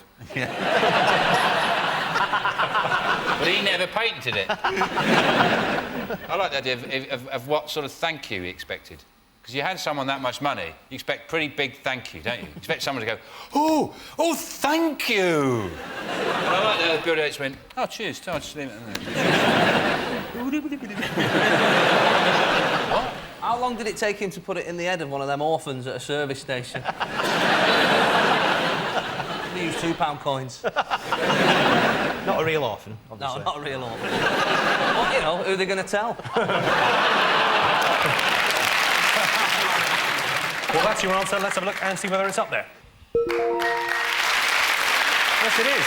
Yes, the world's second richest man, Warren Buffett, has given $31 billion to charity. Bill Gates said he would use the money wisely before setting out on his mission to the centre of the Earth to discover a lost nation of cats. Well, Sean's team, what else have the nation been talking about this week? Is it the chocolate? Cadbury's have called back a load of chocolate bars because they said they had salmonella in them. 250 million? Yeah, something like that, doesn't matter really. A huge number. Once you've gone over 10, I just lose. I get too excited. Chocolate? They're also saying something which is pretty balmy. They're saying, well, there's not a lot of salmonella in them. There's just a little just enough. bit. It's not going to spoil your meal. That's a dream diet, isn't it, for Posh Spice, that? You eat that chocolate, wait for 20 minutes for it to kick in, throw your guts up, wait another 20 minutes, and then all through the night, every 20 minutes you throw up, morning, 1 stone lighter. What a diet. Apparently, the weekend it really affected sales of chocolate. Nobody would buy a box of chocolates as presents for ladies or anything like that, all because the lady loves a month off work. Let's see if it's there. Let's see. Yes, Cadbury's have recalled more than 1 million chocolate bars because of a feared salmonella contamination. The cause of the salmonella outbreak was a leaking pipe, which is ironically also one of the symptoms. OK, one more thing to get. Fingers on buzzers. What else have the nation been talking about? Wimbledon. Disappointment for British fans. Tim Henman's out. I think, actually, Tim Henman going out of Wimbledon is the true meaning of sport relief.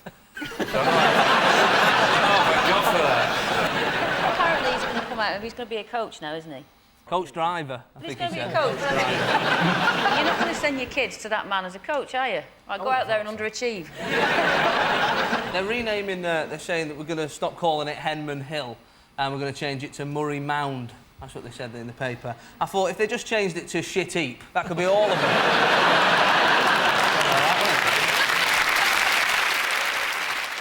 I don't know who started the idea that women should be prepared the same as men. Emily Pankhurst. No, It was Venus Williams. Was it Venus Williams? Because Andy Murray's jumped. He's come the other way and said they shouldn't because they don't play 5 sets. Not only do they get paid less, they don't get a trophy. They just get a plate. But it does fit in a dishwasher. I thought the real telling thing was, did you see David Cameron on Jonathan Ross? And he's such a sort of publicity junkie now. And they had Martina Navratilova on. And Jonathan Ross cut to the green room where David Cameron said, what did you think about it? He goes, yes, I think we should definitely look into it. Don't worry, I'll sort that out. Any problems, I'll sort them out, like he's fucking Batman. Well, shall we have a look and see whether Wimbledon is one of the most talked about things this week? Yes, of course it is. Yes, Wimbledon started this week. Of course, it is nearly 30 years since a British lesbian won at Wimbledon. Right, well, at the end of that round, I can tell you that Sean, Phil and Jermaine have 3 points, Dave, Fiona and Jason have 2 points. The next round is called The Poll with a Hole. We've looked through hundreds of surveys, past and present, from around the world and unearthed some fascinating facts. Unfortunately, each statistic is missing one salient piece of information, so it's up to our panellists to fill in the gaps. Here's your first question. 1 in 10 families have fallen out over what? The DNA results. Is it 1 in 10 families have fallen out over the front doorstep? How many times have I told you about that? Is it the paedophile in the loft? Stop feeding him! We need the rent. He comes down at night. He's all right. Is it that, sir? No, it isn't that. Is it that, Mr. Carr? I think it's the will. Correct.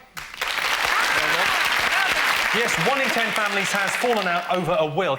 Sean, Phil and Jermaine, here's your next one. 7% of museum visitors have what? 7% of museum visitors have lost their virginity in the rib cage of a triceratops.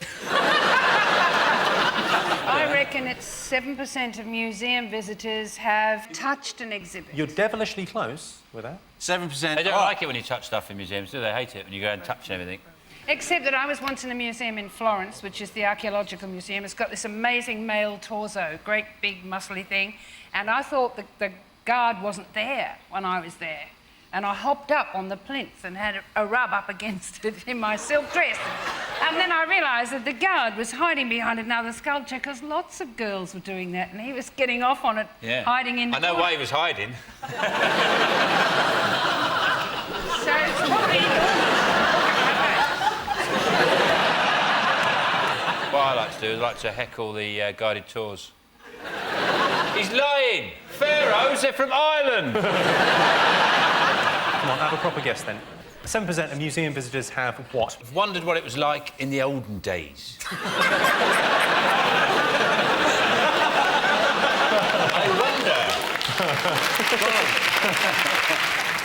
Slightly more than touching something. Smashed it. I'll give you that, yeah. Good one. Yes, 7% of museum visitors have knocked something over. Fair enough. Out of the way, Grandma. I've got some art to see. So, at the end of that round, I can tell you it's 4 points for Sean's team and 5 points for Dave's team.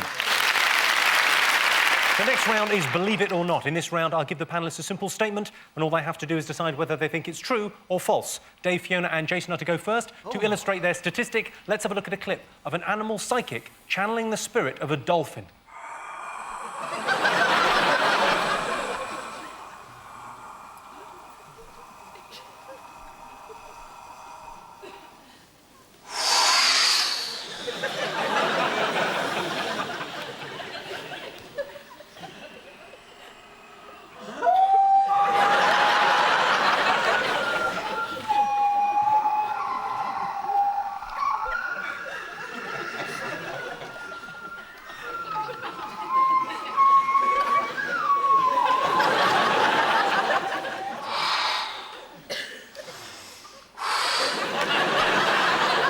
Welcome, dear friends. It is our great delight and pleasure to be able to share this time and this space with you. You, dear friends, within human form, we within dolphin form.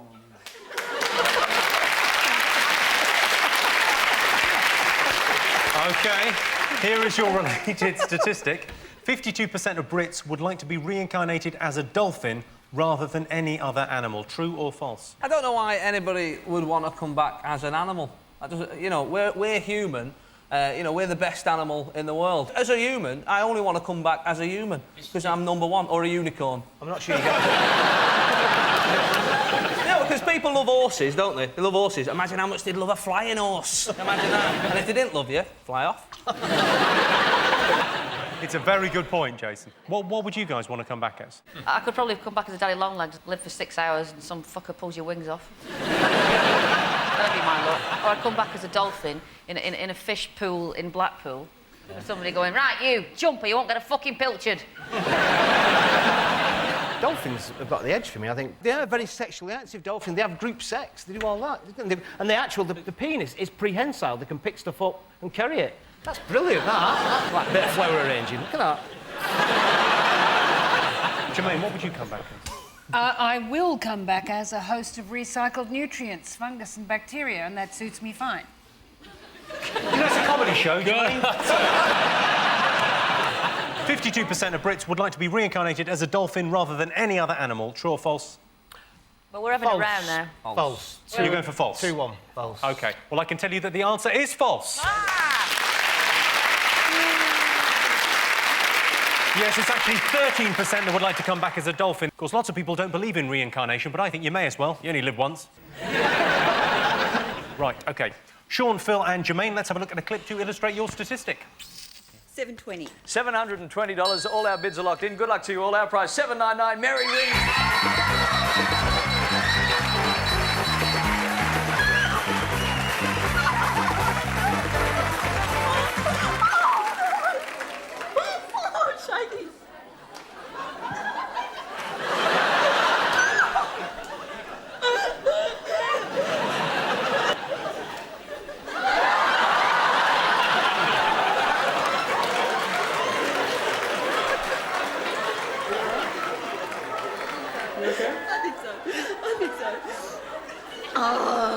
You all right?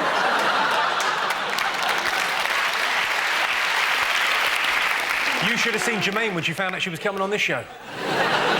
That was the Australian Price is Right. Here is your related statistic. 67% of game show contestants describe appearing on television as the most exciting thing that has ever happened to them. True or false? She looked horrified.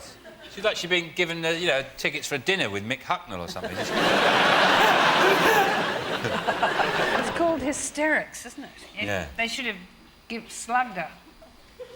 Bam, would have put an end to that. Yeah. What kind of a feminist are you? I would have slugged you if you had hysterics. Will you? Do I have to have hysterics? How about if I'm just cheeky? Female eunuch, this. Oh, I don't want to be here. The thing about game shows, they always say to contestants, don't they? They always say to them, you know, there's a funny thing happened to you once, didn't they? Oh, yeah. With biscuits or something. Yeah.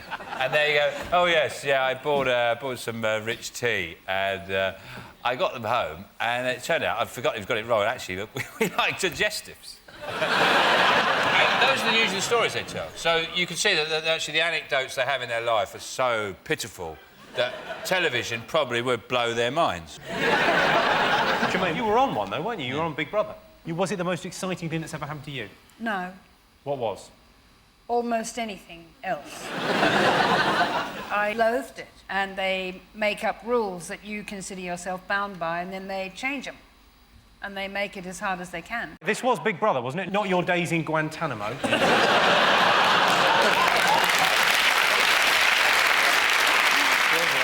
What do you think, Sean? I think it's absolutely spot on, Jimmy. That statistic isn't a statistic, it's a fact. Well, I'm staring down the barrel of the truth there. And I'm saying yes. I can tell you that the answer is false.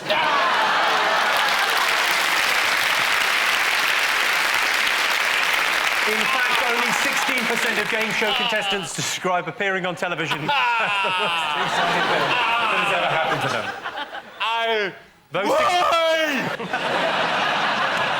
So at the end of that round, I can tell you it's 4 points for Sean's team and 6 points for Dave's team. And the winner is the name of our final round. I'm going to give the teams a series of opinion polls and surveys. It's up to them to buzz in and tell me who or what they think came top. Here is your first one. The world's worst taste. Crow omelette. Get it, crow. All of that. Eggs. Is it the medicine that your vet prescribed for your horse because he's stood and he can't get an erection? Is it when you're buttering toast and you get a bit of margarine on your hand and you go, I'll just eat that? Oh, God. Horrible. When you're in a plane and you crash and you're a rugby team in the Andes and you've got to eat each other, like when you're eating, do you go, Dave tastes great! That's good, Dave!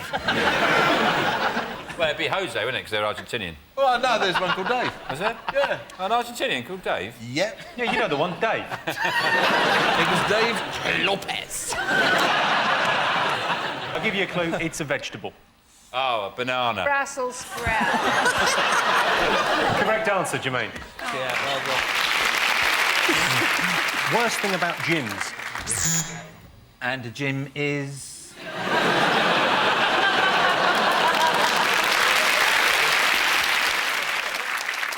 you know what I hate about gyms? Everything's so bloody heavy. My God, you think in this day and age you have to make them so bloody heavy. Let's think about gyms, personal trainers. You don't like personal trainers? No, I don't. One of them said to me, you've got really skinny wrists. If you don't put muscle on there, you might fall over when you're old and break them. So he is an exercise. I think you're... Are you sure he was a gym instructor? Was this at school? Do you want to report it to someone? The worst thing about gyms. People laughing at your arms. Yeah, you know what? I'm going to give you that. Near enough. Yes, the worst thing about gyms is feeling inadequate. My gym have a special offer on at the moment. It's £50 a month, or £40 if you promise to never, ever go. Well, that sound tells me it's the end of the round and the end of the show, which means the final scores are Sean, Phil and Jermaine have 6 points. Dave, Fiona and Jason are the winners with 7 points. Congratulations. Thanks to all our panellists, our wonderful studio audience, and to all of you for watching at home. That's it from us. Good night.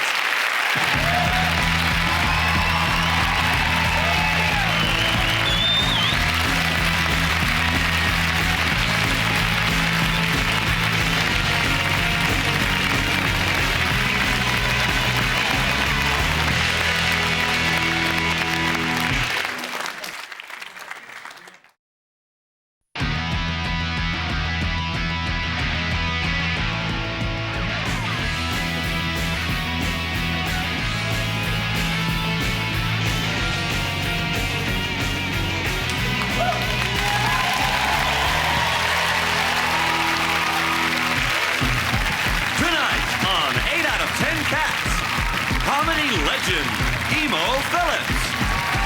Stepping up from Pop World, Alex Zane. And their captain, Sean Locke. And facing them tonight, chat show queen, Trisha Goddard. Funny guy, Justin Morehouse. And their captain, Dave Spikey. Now, welcome your host, Jimmy Carr.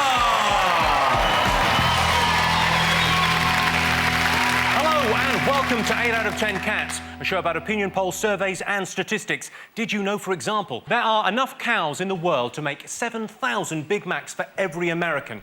We're going to need more cows. Glaciers cover 11% of the Earth's surface. Sorry, 10%.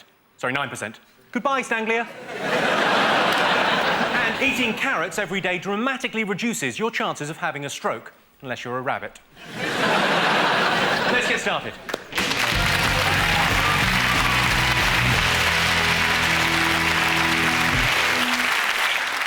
What are you talking about? That's the name of our first round. We've teamed up with a leading polling organisation and they've asked the British nation what stories they've been discussing this week. It's our panellists' job to guess the British public's top 5 most popular talking points. Sean, Emo, Alex, what have the nation been talking about this week? Is it the World Cup? About the fact that England aren't in the World Cup anymore? They're lost. Now, you were there, Sean. We saw you on TV. I know. Were you? Yeah, Sean would be closer. Yeah, I took one of the penalties, didn't you? That's why we lost. Well, yes. I scored, you know. Really got sent off, and he said he didn't tread on someone's bollocks, which he did. It's pathetic, really. He said, I didn't do it deliberately. He's talking about it like there's a bit of grainy CCTV footage. There's 24 high-definition cameras pointing at him, showing him going... I mean, but it's not his fault. The main culprit is Sven, who was a complete charlatan, incompetent fool manager, didn't really give a shit about England, you know, just like the money. In fact, I don't think he should ever be able to set foot on the shores of this country again. He should be kicked up the arse. All the way to Dover. Just kick him up the arse all the way to Dover, and then there's no ferries, kick him all the way to Heathrow. I'd bring back hanging, that's what I'd say. Bring back hanging. John Motson said, we're approaching injury time, we've got 10 men, I wonder what's going through Sven's mind. Fuck knows, none of us know that, do we? It showed a picture of him and he turned to McLaren and then he looked down the bench and if you could put a voiceover on the pitch, it would be like, who is that young boy on the bench? It's baby Theo. You brought him. Did I really? Back to my word search. Now, Emo, you're a huge football fan, I sense. You ever play baseball? Oh, this is cute. Once I beat up the school bully with a baseball bat. Both his arms were completely broken, which is what gave me the courage. Yes,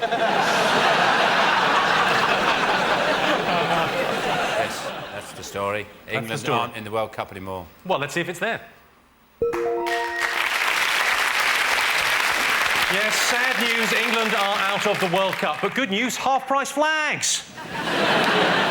On their return to England, the team were driven through London on an open-top bus under a series of low bridges. Dave, Trisha and Justin, what have the nation been talking about? We've had this heatwave, had an official heatwave, or as one daily paper said, killer heat. Killer heat. But luckily enough, they print these tips and advice inside the papers. Thank God.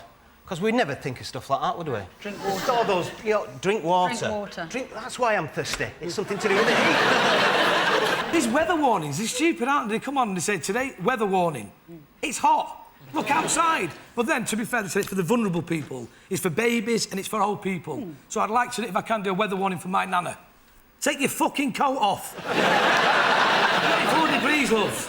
Why is hot weather such an excuse for such execrable clothes? Well, not everyone looks crap in a bikini, Trisha.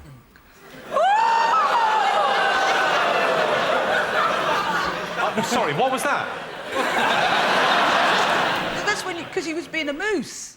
He was being a moose? No, moose is like this.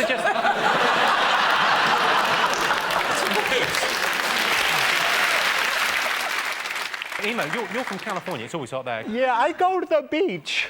You know, I love the sound of the crashing surfers against the rocks. It's very calming and spiritual, isn't it? It is, but nothing's like... I was off the coast of Florida on my uncle's boat, and I said to my sister, you gotta go in the ocean, it's wonderful. She said, I told you, I'm having my period. You know, she takes all the fun out of shark fishing.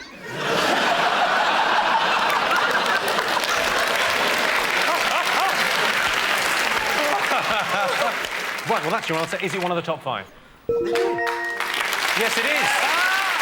Yes, this week Britain was as hot as the Caribbean, yeah, and just as chilled out and relaxing. Pensioners have been advised to stay indoors between the hours of 1 and 3, so if you want to go to the post office, that is the best time. Sean, Emo and Alex, what else have the world been talking about this week? Is it the Geordie woman who recovered from a stroke only to get a Jamaican accent? It is a brilliant story. Yeah. I don't think it's a major problem for her. You know, she goes on with life. Every now and again she goes, bung, bung, diddly, diddly, whoa. Apart from that, it hasn't been a major problem. There might be a woman in Jamaica waking up today going, fucking hell, why I? It could be a lot worse. She could have an Australian accent. That would be terrible. That's Australia with that rising inflection all the time. Again, I'm going down the shops. I was in Sydney about a year ago and I heard someone actually sneeze with a rising inflection. Oh, This guy went, achoo!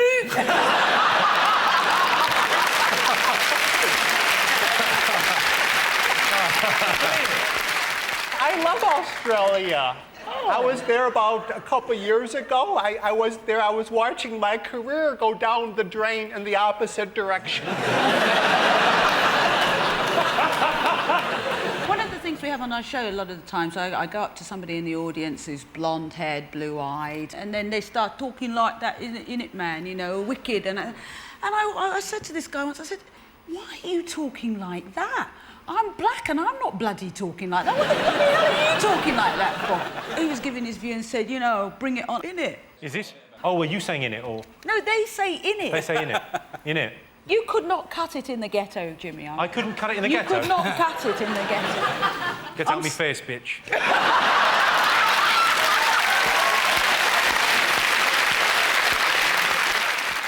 OK, well, I can tell you that the Geordie woman with a Jamaican accent isn't in the top 5. OK, Dave's team, what else have the nation been talking about this week? It might be this North Korean bloke who's in charge of North Korea. Kim Jong-il. And they launched all these missiles, test missiles. 6 were successful, but 1 wasn't.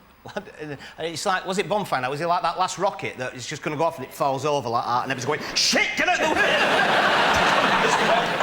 He's brilliant, the leader. He's got the best propaganda in the world. He's got his press release, he's just the best. It says that in his first ever game of golf, he got 10 holes in one, like that. Yeah, he's probably crazy golf, isn't it? Fucking mental. Yeah. Well, they launched the missiles to get America's attention, and I just think that would be brilliant. If, as a child, you wanted attention, just launch some missiles. I wish I'd had a bedroom full of missiles. Just go, Mum, Mum, Mum, no? Yeah, now, that's right. On to dinner. OK, that's your answer. Is it up there? Yes, it is. 4th most talked about thing this week. What else have the British nation been talking about this week? I think they've probably been talking about John Prescott's got in trouble again. Apparently, he's been visiting a ranch in America owned by a billionaire who's interested in turning the Millennium Dome into a casino, and it says it's compromised. And he didn't put it in a register. He didn't say I went on holiday at this bloke's house. But there's other suggestions of impropriety, although we can't comment until the inquiry has fully cleared him. He said he wanted to go to a ranch. Did you say ranch or ranch? We say ranch. He doesn't say it like the rest of them. He wanted to go to a ranch because he likes cowboy films. I imagine the poor horse saw him coming and went, oh, for fuck's sake. Do you think he has to go now? Well, he eats so much meat, at some point in the day, it's got to happen. He looks like he hasn't gone for about 10 years. He's got that complexion of a man who hasn't had a good crap for years. Just meat everywhere. His blood's like pate. He squeezes it around his body like toothpaste. Should we have a look and see if Prescott and the casino is one of the top 5 talking points this week? Yes, it is. Yes, John Prescott has been criticised for his relations with an American casino tycoon. It shouldn't be too hard to sell the idea of gambling to a man who leaves the door open while he shags his secretary on the table of the Cabinet Office. OK, fingers on buzzers. One more thing to get. Big Brother. I mean, not that... Do you watch it? I've just seen bits. There's a woman who looks really old, but she's got massive tits. She was on our show first, about 18 months You ago. must be so proud. I am. This was on your show? Yeah, Because I I saw Leah's first performance. I don't think they could put that out in daytime.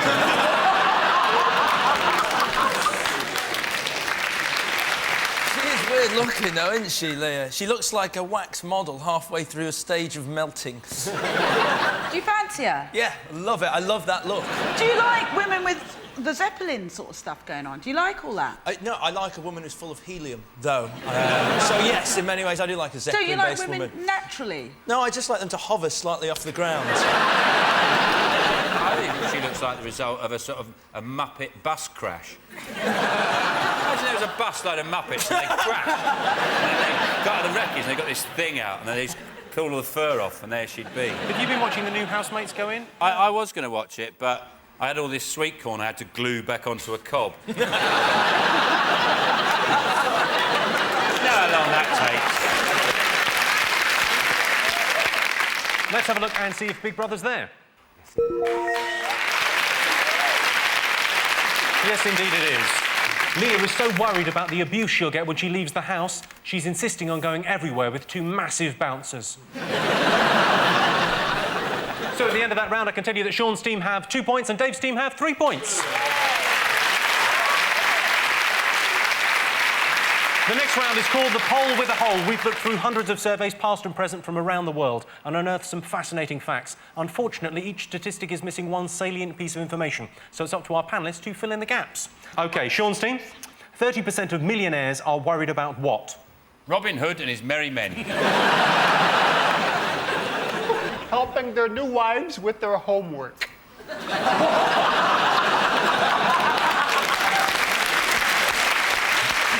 Is it the admiring glances of Heather McCartney? You're kind of close with that, in a funny sort of way. It's security related. That their partner is a security guard. Say the answer. 30% of millionaires are worried about being stalked. What's that got to do with Heather McCartney? Stalk. He's a fucking stalker. Well, she's only got one leg, but that couldn't call her stalking.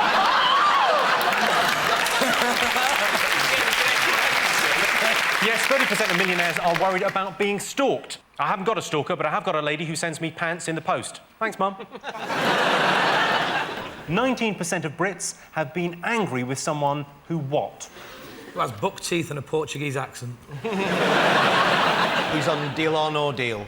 I'm taking it too seriously. I'm getting a hot feeling from the box. At 48, you're on the change, it's a flush. Anger's no good. Anger is no good. You'll know this, Tricia. Anger's no good. It's non-productive. You're best off using that energy, twatting them. What really annoys me is when people discover vegetables that look like someone famous. They send a picture into the paper and they say, you know, this looks a bit like Natasha Kaplinsky, doesn't it, this aubergine? I just want to know what goes through their head when they find the vegetable. They just go, oh, my God. I'm going to have to give you the answer to this. 19% of Brits have been angry with someone who upset them in a dream. Confucius said, how do you know you're a man dreaming you're a butterfly and not a butterfly dreaming you're a man? How do I know I'm not a butterfly? You daft twat. I drove here. So at the end of that round, it's 3 points for Sean, Emo and Alex and 4 points for Dave, Tricia and Justin. The next round is called Believe It or Not. In this round, I give the panellists a simple statement, and all they have to do is decide whether they think it's true or false. Sean, Emo and Alex, let's have a look at a clip to illustrate your statistic.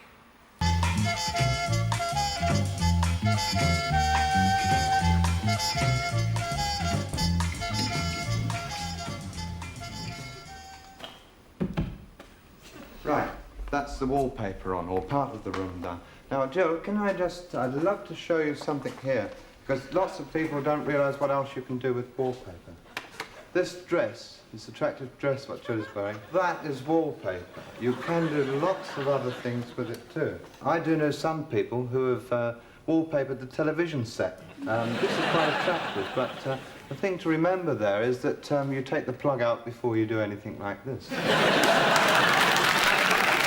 Well, that was a DIY show from the 1960s. Your related statistic. Every week, 4,000 Britons are hospitalised through DIY accidents. Is that true or false? I've never met anyone who's been involved in a DIY accident or even heard a story about someone who's been involved in a DIY accident. Yeah, but you move in the right circles to hear the DIY stories.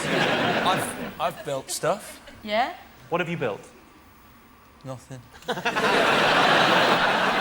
help the woman who marries you. Why? Because you don't... What do you do, then? I'm an attractive prospect, Tricia. Are you good around the house, Emo? No, my light bulb burns out, I sell the house and move. I bet Dave does DIY. You look kind of a No, DIY. I don't, and I think that's probably, you know, people do get hospitalised because men are generally shit at DIY. The ones who are good at DIY do it for a living, basically. Why are men on this planet? If you All right, cannot put out Tricia, the rubbish okay, and do DIY, okay. why are you here? Bridges, roads, hospitals, everything you can think of that's ever been invented. Western civilization, in short. But Sean, if we don't give you a little bit of how's your father, never mind about building... How's your father? How is it way back there in the 50s? I'm trying to be polite on the television. All right, Have you seen your show? Never mind building civilizations. You can't last 2 days without a bit of sex. Listen, you shelf hooer. You're putting out... Is your house just covered in shelves? Your husband's going, it's brilliant. Every time I put one out, No. she puts up. He can't. He can do a bit of deal. Can he? Yeah. I bet his shed's fantastic. His shed is great. He's got an amazing shed at the garden. Yeah. With a combination lock on there, a drawbridge, everything. I'm in the shed, he's got a gun turret. No! I'm in the shed! Yeah, just stuff! OK, so every week, 4,000 Brits are hospitalised through DIY accidents. Is that true or false? I think it's an absolute scandal, that statement. It's foul calumny.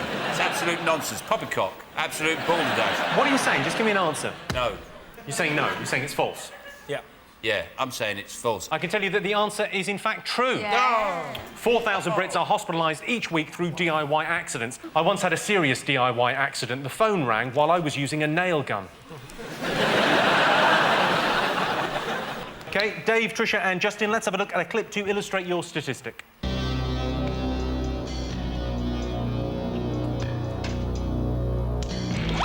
the hell? I'll take care of this. Look, buddy, I don't know who you are, but I'm gonna kick your ass.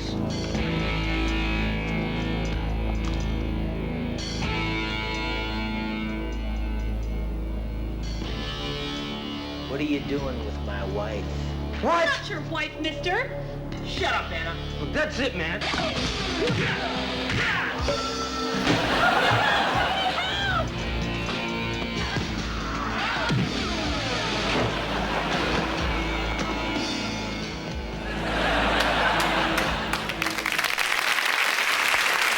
That's the best episode of Lovejoy ever. Here is your related statistic. 64% of men believe they have a higher pain threshold than women. Is that true or false? You don't get colds, do you? You get the flu. Yeah, but that's not pain, is it? Pain's like getting your dick caught in your flies. That's real pain. No, real pain is giving birth. It's like, as Diana I'm Ross once told me, it's like shitting a frig. I read in Cosmopolitan, I was in some doctor's surgery, it said the most painful thing that a woman can have done is have the nipples clamped. And I thought, no, having them towed away has got to be worse. But I think, actually, having said all that, women do have a higher pain threshold because they go through all sorts of stuff just to feel and look good. It is all painful stuff you put yourself through just to attract, well, just to look good and feel good. And for us, You were going to say attract men, well, weren't you? in a You were way, gonna say... yeah, in a way. But, I mean, there's a bloke in Lee this week got arrested for shagging a frozen turkey, so, you know what I mean? It's like... So we're wasting our time, is that what you're saying? Tricia, you're in a really bad mood tonight, aren't you? Well, just questioning everything. Because I'm the only girl here. No, I'm not. Alex is the other girl. Do you have a pop at our little Alex? No, Alex is more of a girl than I am. He's all sweet. Why would you say I was a girl? But you're sort of all, you know, I can't do it. Is that your impression of me? You're sort of... Are you sitting there doing an impression of me? Are you sitting there doing a... No, you're all sort of delicate. I can be fairly rugged. Go on, then. Go ahead. Go on. Let's have some ruggedness. Yeah, All let's right, see rugged. So anyway, I was watching the football. Yeah? I don't know I can pull it off. Yeah, just push me. Just a push. Hang on. Yeah!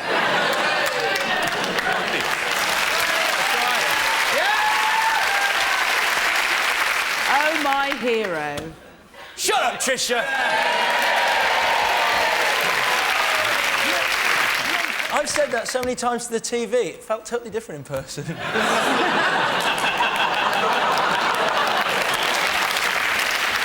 64% of men believe they have a higher pain threshold than women. Is that true or false? What do you think? I think it must be true. Do you think it's true? Oh, well, we're three I don't trues know. here, three trues. Three truths. I can tell you the answer is false. Only 27% of men believe they have a higher pain threshold than women. So at the end of that round, it's 3 points for Sean's team and 4 points for Dave's team.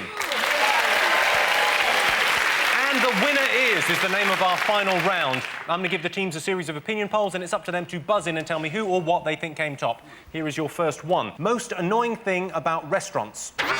I went to a restaurant and the waitress was on crutches. And she brought the bread rolls in her mouth. Just going to go and get the soup. I was in a restaurant and I dropped a fork on the floor and they give me a new fork. So I dropped the napkin just to test it out and they give me a new napkin. So I pushed my ex-wife out of her chair. I'll give you a clue. It's service-related. Is it losing the ability to say the word bill when you enter? Because at the end of the meal, nobody can say, excuse me, can I have the... You have to say, excuse me, can I have the... Unless you're in Spain. No, Spanish for the bill is la cuenta. Yeah? Not as I did when I went over, stood my phrase bit and asked for la queso, which is cheese. And he's like, queso, everybody? I go, yeah, pay for everybody. Queso. Queso around. Queso. Queso. Dump. For fuck's sake. Do you know what I'm going to have to tell you? The most annoying thing about restaurants is having to wait ages to get your food. That's why I always phone ahead with my order. Yes, I'll have the filet-o-fish, please. OK. Worst place to cry. Is it from your ears? I imagine a bad place to cry would be a photo me booth. When you get your passport photos done. Because every time you went to a country, you had to go... OK, worst place to cry. Antarctica. Got a job interview. Correct answer, Justin Moore. Yeah, the worst place to cry is at a job interview. That's according to the survey, but in my experience, it is definitely during sex, especially if the sex is during a job interview. Right, that sound tells me it's the end of the round and the end of the show, which means the final scores are Sean, Emo and Alex have 3 points, Dave, Tricia and Justin are our winners. They have 6 points. Thanks to all our panellists, our wonderful studio audience and to all of you for watching at home. That's it from us. Good night.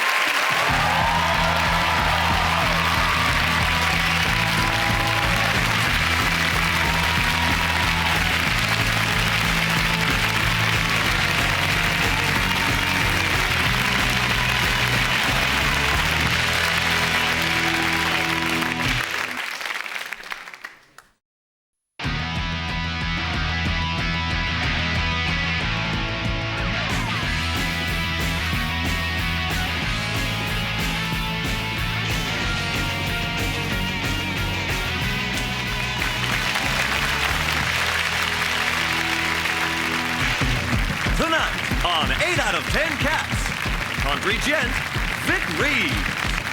The Sky's the Limit, Damon Holmes. And their captain, Sean Locke. And facing them tonight, the one and only Joan Rivers. Dancing on Ice, it's Holly Willoughby. And their captain, Dave Spikey. Now, welcome your host, Jimmy Carr.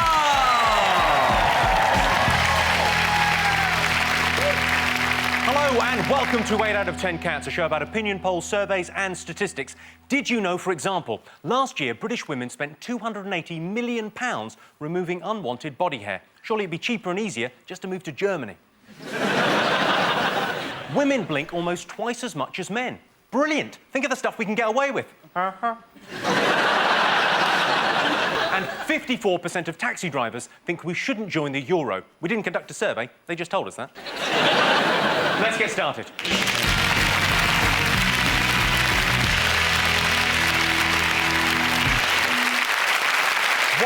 talking about? That's the name of our first round. We've teamed up with a leading polling organisation and they've asked the British nation what stories they've been discussing this week. It's our panellists' job to guess the British public's top 5 most popular talking points. Dave's team, what have the nation been talking about?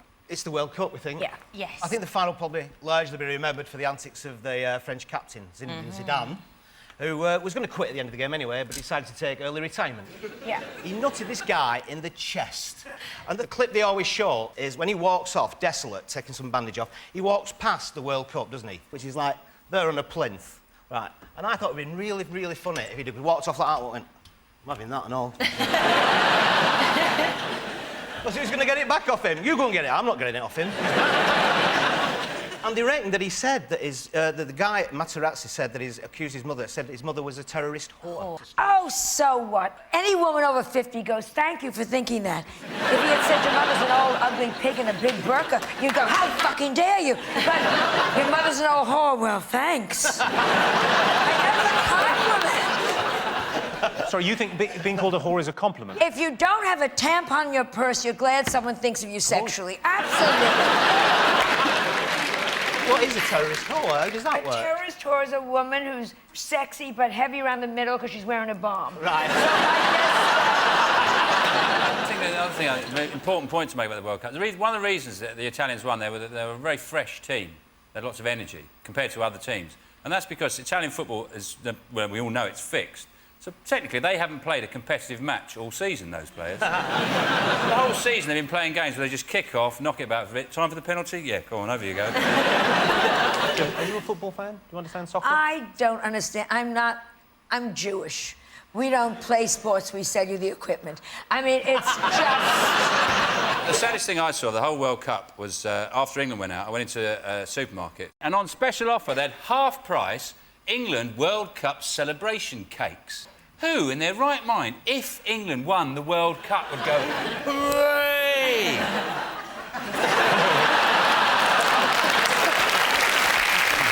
England! And there's this cake spraying everywhere. Everyone's going,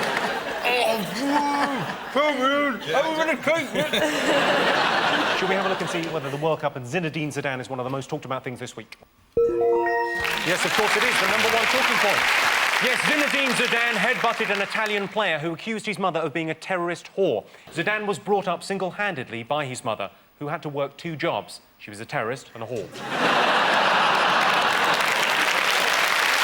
Obviously, we don't mean that. Sean, Eamon and Vic, what else have the nation been talking about this week? David Cameron's got another attention-grabbing headline scheme idea where we should apparently understand teenage hood-wearing characters. He wants to cuddle them in the park, doesn't he? I think he thinks things through. Because teenagers, the last thing they want is cuddles, isn't it? Wait, what's he got planned for goths? Because they don't want to be cuddled. For goths? When I see a goth, I don't see a goth. I don't see an individual goth. I see 2 disappointed parents.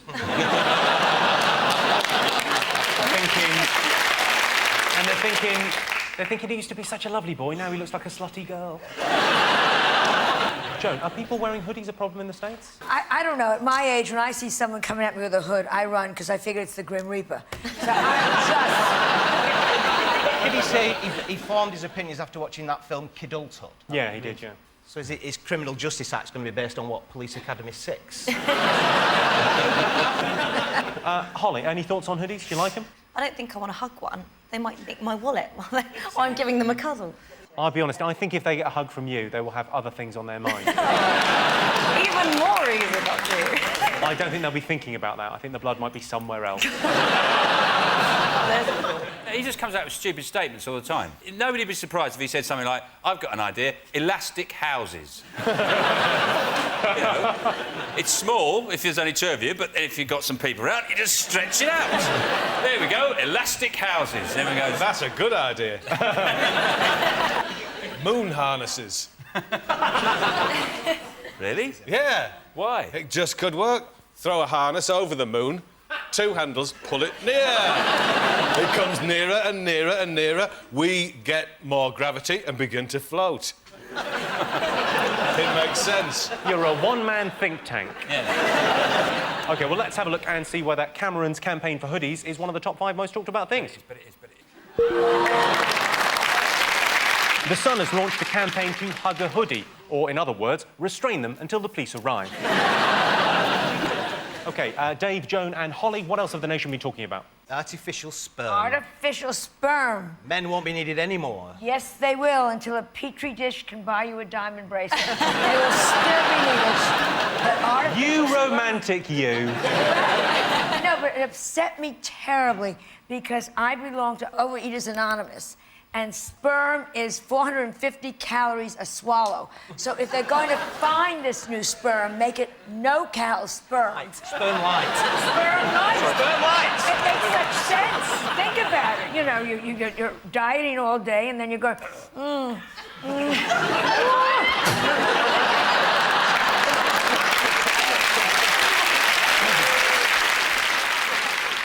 Think very carefully before they make men redundant, because there are consequences. Who's going to bring the bins out? It's very The true. summer's going to be ruined. Who's going to do the barbecue? I think it's the little things they miss, like who's going to put all the ships in the bottles? Yeah.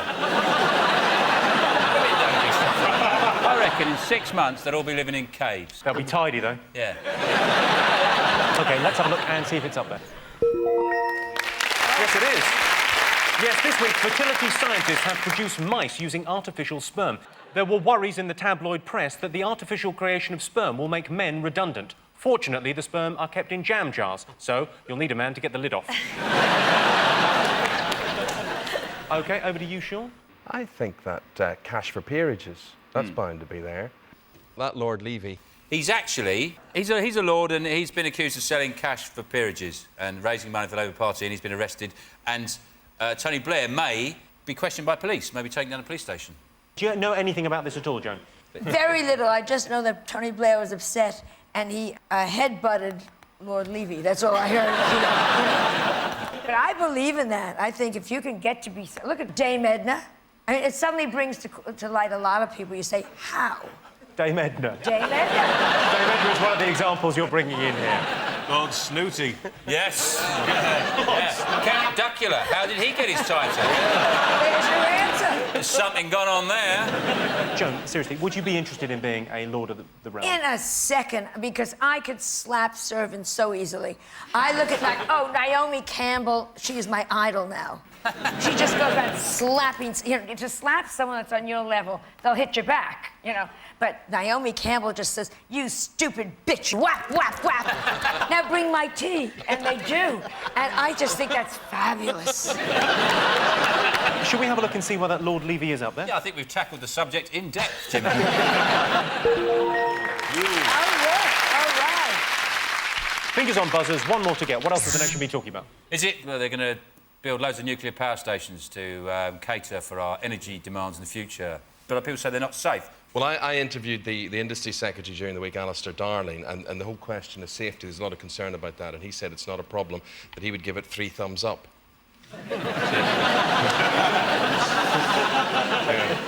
Well, I think they should consult the people of Sellafield. Well, I went beachcombing near Sellafield, and there's a crab with paws. And actually had furry paws, and he was licking his lips. Where is this beach? It's near Morecambe. It's the only place you can have a paddle and get your feet x-rayed at the same time. I just can't imagine anyone who would want to live next to a nuclear power station. Where are they going to put them? There's just going to be such an uproar about it. On the moon. Once they use the That's your moon. solution to everything, Of isn't it? course it is. It's a big redundant ball of shite. But there's no solution to so far to the energy crisis. One of the solutions has been put forward. David Cameron's put a windmill on his house, hasn't he? Yeah. That's what it does. It doesn't power any electricity. It powers his crackpot ideas machine. He's got in his kitchen, he's just whirring away. Like, it comes out, hug a hoodie. Oh, brilliant. Money trees, wow. The thing is, as well, it's like they go, oh, yeah, we can't just burn fossil fuels because, you know, our children and our children's children. Is it just me that thinks, fuck 'em? Not bothered. Right, let's have a look and see whether nuclear power is one of the top 5 most talked about things this week. Yes, it is. Yes, the government have given a go-ahead for a new wave of nuclear power stations to be built in the UK. They should also build wind farms next to them. That way, when it all goes wrong, the fallout will be blown towards France. At the end of that round, I can tell you, Sean's team have 3 points, Dave's team have 2 points. The next round is called The Poll with a Hole. We've looked through hundreds of surveys, past and present, from around the world and unearthed some fascinating facts. Unfortunately, each statistic is missing one salient piece of information, so it's up to our panellists to fill in the gaps. Here is your first one. 50% of Brits think what is a good way to protect your home? Pebble dash it. Everyone thinks you're skint. Just have a few porcelain animals in there, a clock with Elvis on it or something like that. You just have shit in your house. I've got a clock with Elvis on it. What's wrong with that? Because it's usually a mirror as well, and I don't like it when you got the mirror. You obviously like Elvis. Well, you look a bit like him. Well, it makes sense because you're him, and you're like a double. Joan, any thoughts on how to protect your home? Just look weird. OK, Joan. They'll cross the street to avoid your house. Come on in, little boy. Would you like a cookie? That'll do it. How would you protect your house, Vic? Well, I suppose it's a portcullis. It involves getting together with a group of people. Neighbourhood watch. Correct answer. Well done, Eamon Holmes. Yes, 50% of Brits think joining Neighbourhood Watch is a good way to protect your home. There's a thin line between Neighbourhood Watch and being a peeping Tom. I've reported several things to the police, like the shocking lack of foreplay at number 47. OK, next question. 13% of what say their job puts people off dating them? Is it paper boys? Paper boys? I don't think it'd stop Joan. Come in, little bit.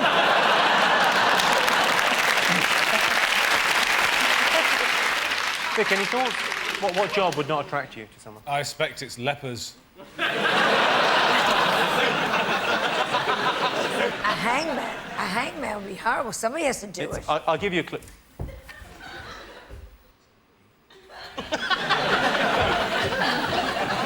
Is it an evil dentist? Yes, it is. We want the points, Vic. I'm going to have to tell you what this is. 13% of teachers say their job puts people off dating them. I suppose it's hard to find the time to meet people when you don't finish work till 3:30 in the afternoon. So at the end of that round, it's 5 points for Sean's team and 2 points to Dave's team. The next round is Believe It or Not. In this round, I give the panellists a simple statement. All they have to do is decide whether they think it's true or false. Dave, let's have a look at a clip to illustrate your statistic. There are many modern cults, but only transcendental meditation will teach you to fly. It's literally doing this and getting up and doing it. An athlete would obviously be able to get further. The lighter you are to the relationship of the power in your legs, the further you will get.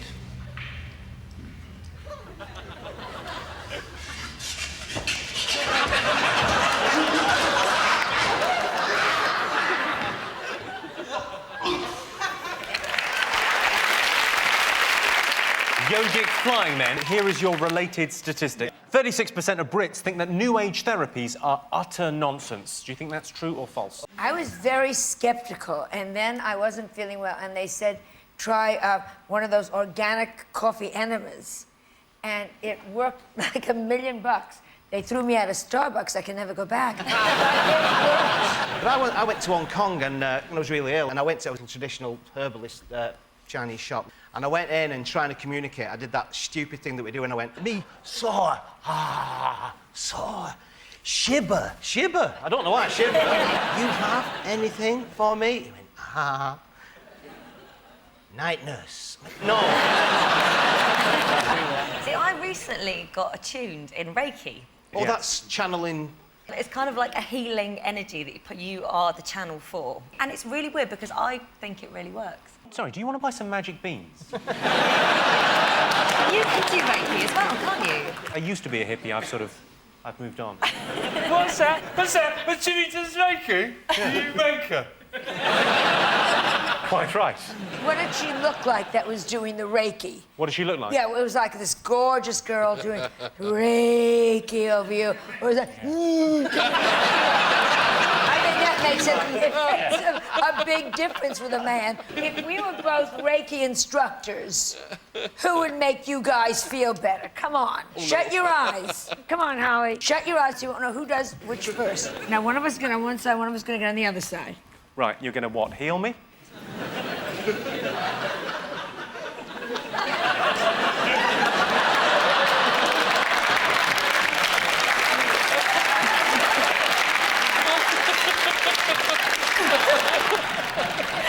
Which side felt better? I think the left-hand side felt like it would be slightly more expensive. And the right-hand side felt like if you're on a budget in a hurry, why not?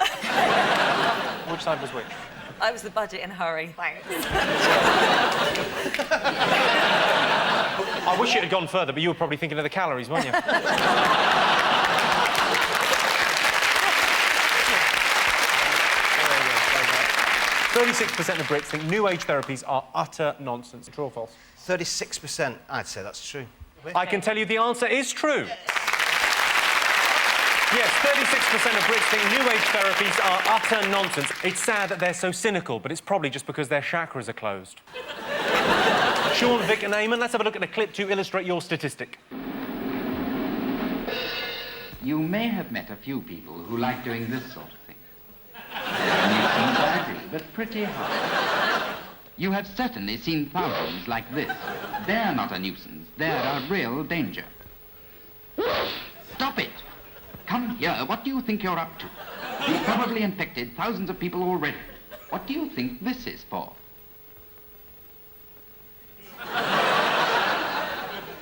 Close your eyes.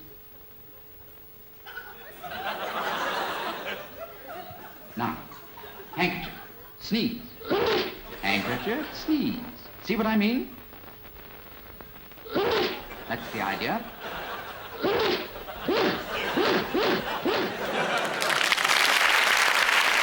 Well, that was a public information film about sneezing etiquette. Here is your related statistic. 71% of people say that British manners are worse than they've ever been. True or false? Piss off. I tell you what really upsets me is minicab drivers. You phone up for a minicab to come to your house and they hoot the horn outside your house. They don't come and knock. Yeah. They hoot your horn. Yeah. And suddenly I just feel like I'm his girlfriend or something. I imagine he's sitting there in his car like... and I'm thinking, don't hoot, come and get me. People who knock on the door once. Yeah. Yeah. Did he? Oh, they have that? Oh, that's yeah. I can't. Who does that? Minicab drivers. Do they? If they're not just outside honking the horn, they come in and go... And you go, what is that? There's a pan falling off the sofa. Joan, do you think we've got better manners than the Americans? Oh, I think so. Once in the last 21 years, a man opened a car door for me. Once. And we were on the motorway at the time. Had it with you, bitch. 71% of people say that British manners are worse than they've ever been. Do you think that's true or false? Is it true? I can tell you that the answer is true. Yes, 71% of Brits think that manners have never been worse. The other day, I stood up for a pregnant woman on the bus. Well, I wasn't going to fight her sitting down. So at the end of that round, it's 6 points for Sean's team and 3 points for Dave's team. And the winner is the name of our final round. I'm going to give the teams a series of opinion polls. It's up to them to buzz in and tell me who or what they think came top. Here is your first one. Most depressing thing about getting old. Why me? I think it's that you start to lose your memory and Alzheimer's. Have I told you this already? I was at a family do a while ago, and I was in the bathroom, shut the bathroom door and went, what the fuck? What am I doing in here? I don't think I want the toilet. Do I want the toilet? No, I don't want the toilet. Maybe I'm washing my hands. Maybe I've something in my teeth. No idea. And what they say is go back to the place you set off from. So back in the lounge. There you go, straight away. Uncle's having an heart attack. I've gone for his tablets.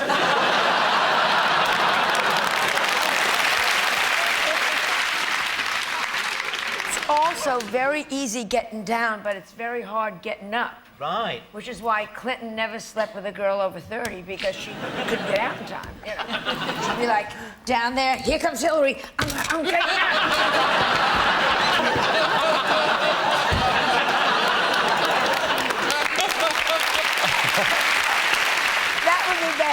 The most depressing thing about getting older? Tutting at things. I tutted at a squirrel the other day. What had the squirrel done? He tried to make a leap from, like... It was really silly. He was never going to do it. There was 2 trees, and the branches were so far apart. And he went up there, and I thought, he's not going to try and do that, is he? And he tried it, and went... No one's got the right answer yet. Dying. Is it dying? Yeah. Look at your teammates and reconsider that answer. What about sex? All right. Is it illness? That's the correct answer. Is it? Most annoying thing about supermarkets? Is it the veg on entry? Never understood that. Why do they put the vegetables, all the vegetables and the fruit, first you go in? You haven't bought your meat or your fish yet, so you don't know what you're going to have with it, do you? You kind of have to guess what meat they might have, buy the appropriate vegetables to suit that meal that you don't even know you're going to have yet. You just got to just dream, hope, for God's sake, they've got chops. Because I've bought potatoes and I've bought some broccoli, and that goes with chops. If they've got no chops, I've got to go all the way back there. That's word for word. Yeah. Eamon, do you ever go to supermarkets anymore? Of course I do. You open them? Yeah, every morning at 6. Queues. That is the correct answer, I Sean. knew it. I'll tell you who I blame for the queues at supermarkets. Girls allowed. Yeah, there's a Morrison somewhere, 5 checkout girls short.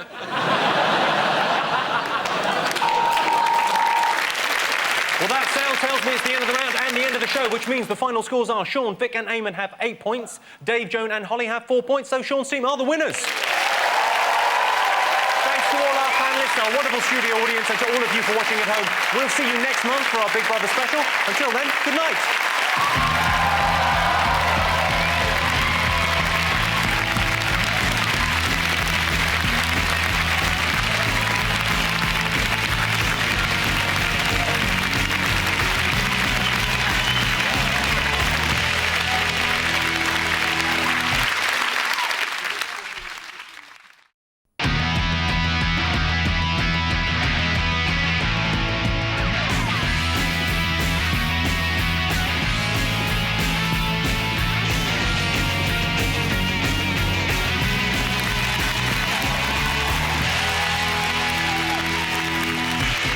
It's 9:30 on the 8 out of 10 Cats Big Brother special. Joining the show tonight, Big Brother's Big Mouth, Grace, Northern Delight, Jason Manford, and their Big Brother, Dave Spikey. And facing them tonight, blonde bombshell, Leah, superfan Dom Jolly, and their Big Brother, Sean Locke. With extra special guests, Jade, Nadia, Mikey, Jane, Eugene, Shabazz, and here's your host, Jimmy Carr.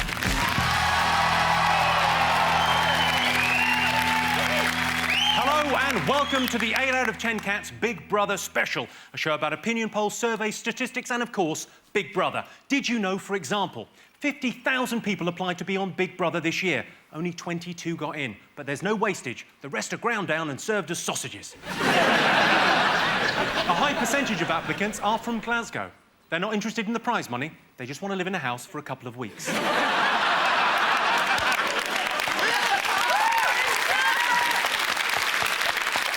And throughout the world, there have been 114 Big Brother winners. 67 male, 46 female, and Nadia. Let's get started.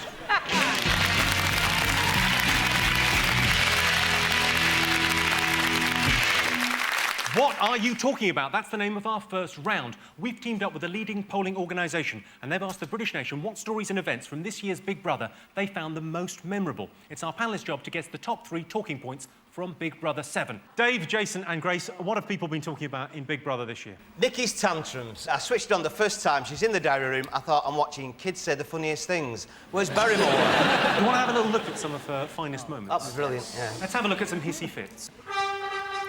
I'm not fucking having that! Who is she? Who is she? It's a little bit sorry. 1, 2, 3, 4.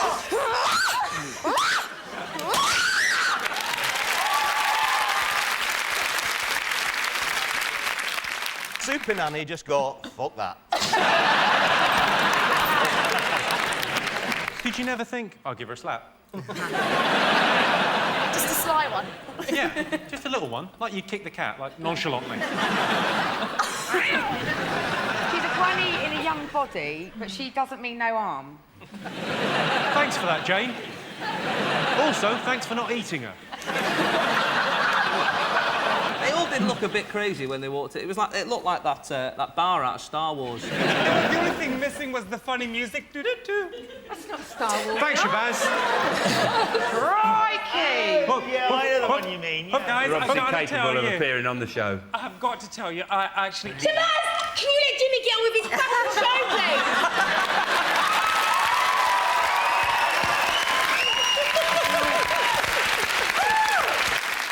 I think I'm going to make Jade a prefect. She's in charge of the special bus over there. I need some paracetamol, seriously, I really do. I never get headaches. I've got a really bad headache. You too. Eugene doesn't get headaches. Why is that?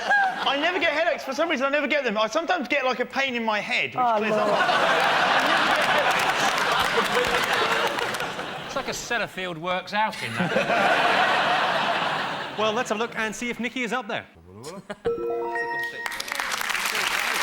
Yes, indeed. Nikki's tantrums were the most memorable thing about Big Brother this year. I don't want to be unkind to Nikki. I like her, but she has got a forehead like a Klingon taking a shit.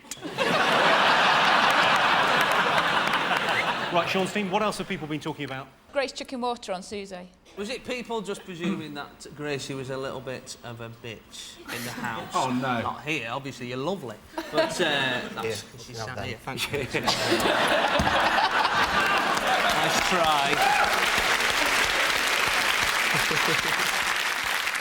Let's have a look at some of Grace's finest moments and judge for ourselves whether she is, in fact, a massive bitch. She's a fucking stupid bitch, that fucking one there. Sounds fine, Ashley. I feel like I'm living with a golden retriever. She's a fucking boring, Why is she here? She's old had her life. hag. Her great big silicone chunky thunder thighs. Sorry. Oh my God! Finally asked me up. Certainly no Lady Grace. Yeah, nor are you, miss.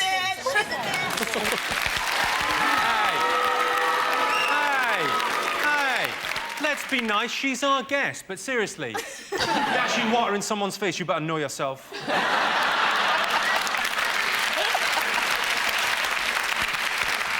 Okay, put my hands up, I do, bitch. But, you know, I say what most 21-year-old girls say sometimes. I think you're a really, really nice guy. I don't think there's anything the matter with you. I don't think you're that bitchy. Leah, she's a fucking bitch. Mikey, do you think she's a bitch? No, she's not a bitch, she's a good girl. That is the correct answer. My bitch. She's my bitch.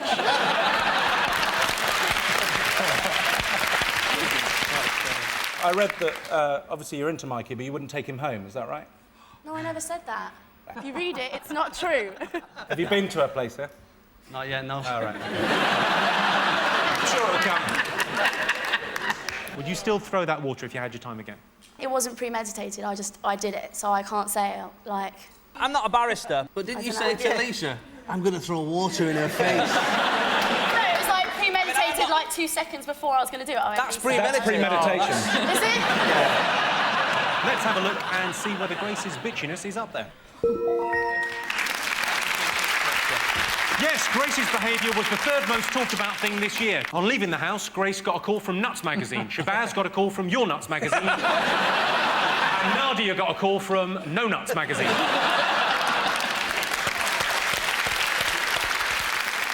Dave, what else have people been talking about? Is it Pete and Nikki's love? They're in love, aren't they? Should we check out this romance between Nikki and Pete? How would you define your relationship with Nikki? Wow! Meow. Shh! Be quiet!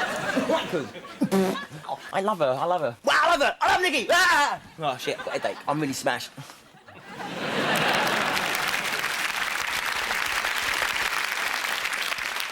What do you make of it, Lee? Because you like Pete, didn't you? She likes him. What? No, he's my mate. I looked Oh, after you him. liked No, I didn't. No, because my fella's in the audience.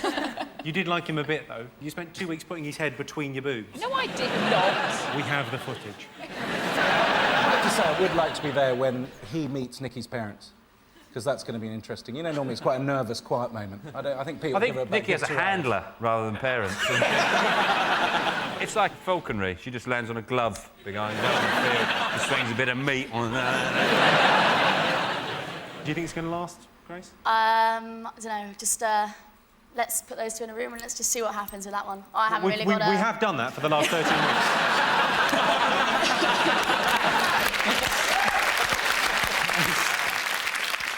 Well, I can tell you that Pete and Nicky's love affair was not in our top 3. Oh.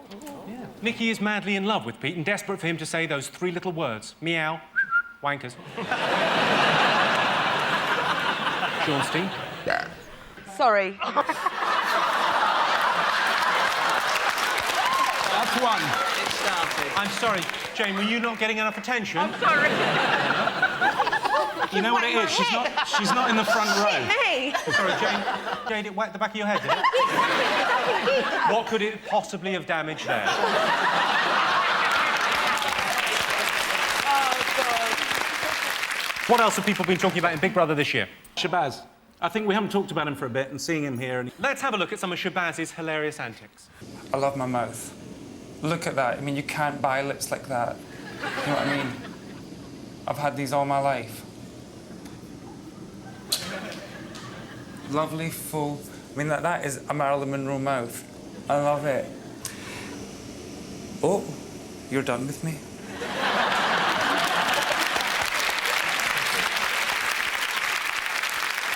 It's true, though, Shabazz has a Marilyn Monroe mouth. Just about 3 years after she died, sadly. A great name, Shabazz. Sounds like a magic spell, doesn't it? Shabazz, puff!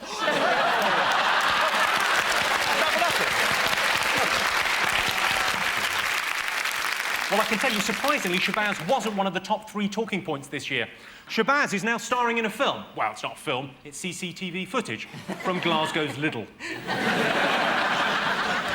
When a recent boyfriend said, "Show me your nuts," Shabazz barked like a dog and did a poo in the bin.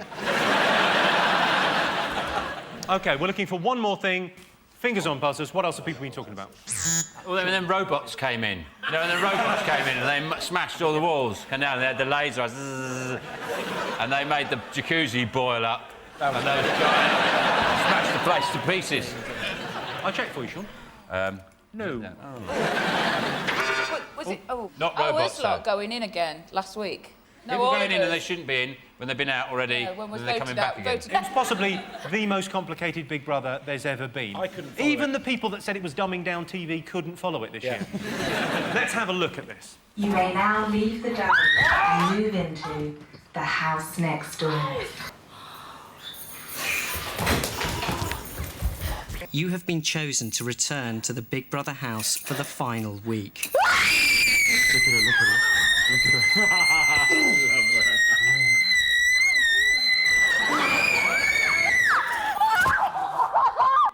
Oh, my bloody films. She wouldn't make that noise if you stood on her face for an hour, would she? Yes, the evicted housemates returning to the Big Brother house there. Do you wish you'd gone back into the main house, Grace? No, I had my 21 minutes, didn't I? For my birthday, I got put back in there. Didn't you have a go at Ashleen when you Because were it was in my 21st, and I wasn't going to waste my... 21 of these, come on!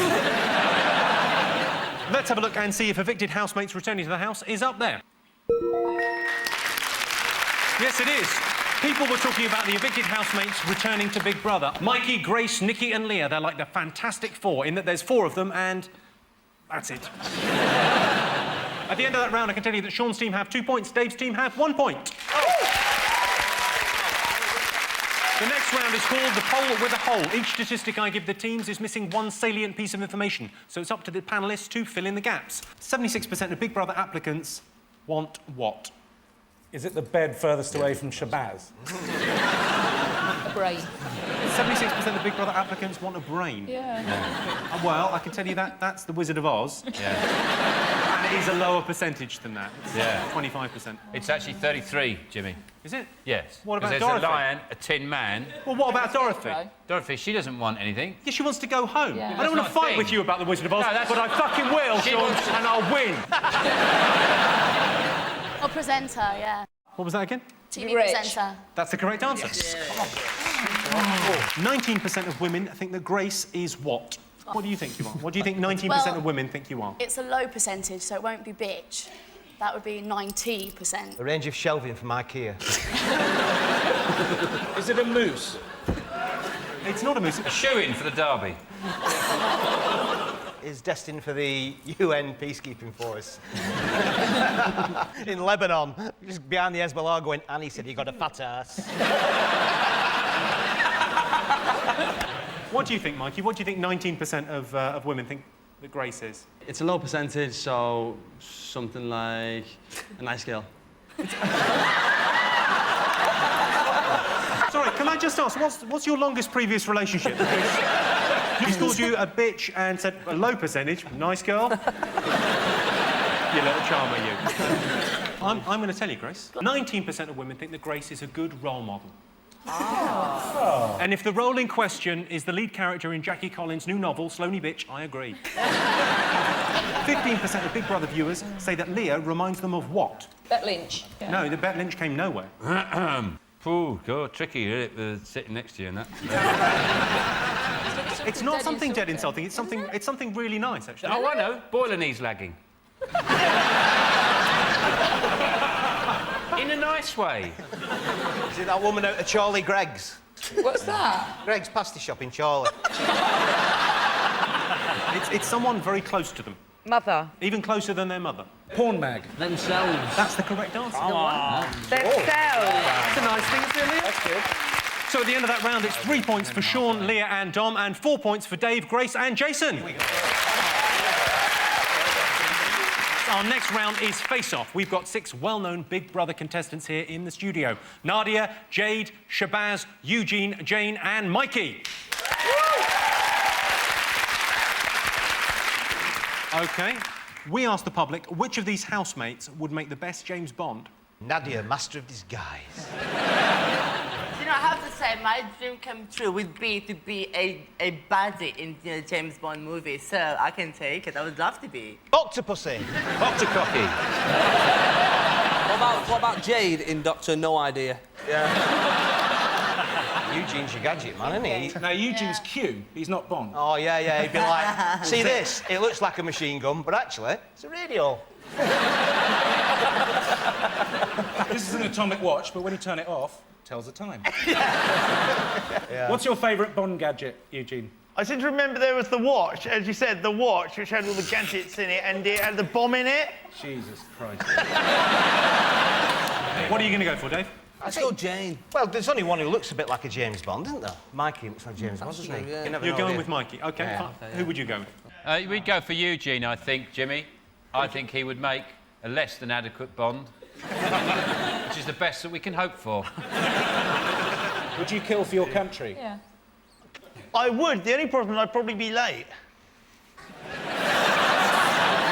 Why would you be late?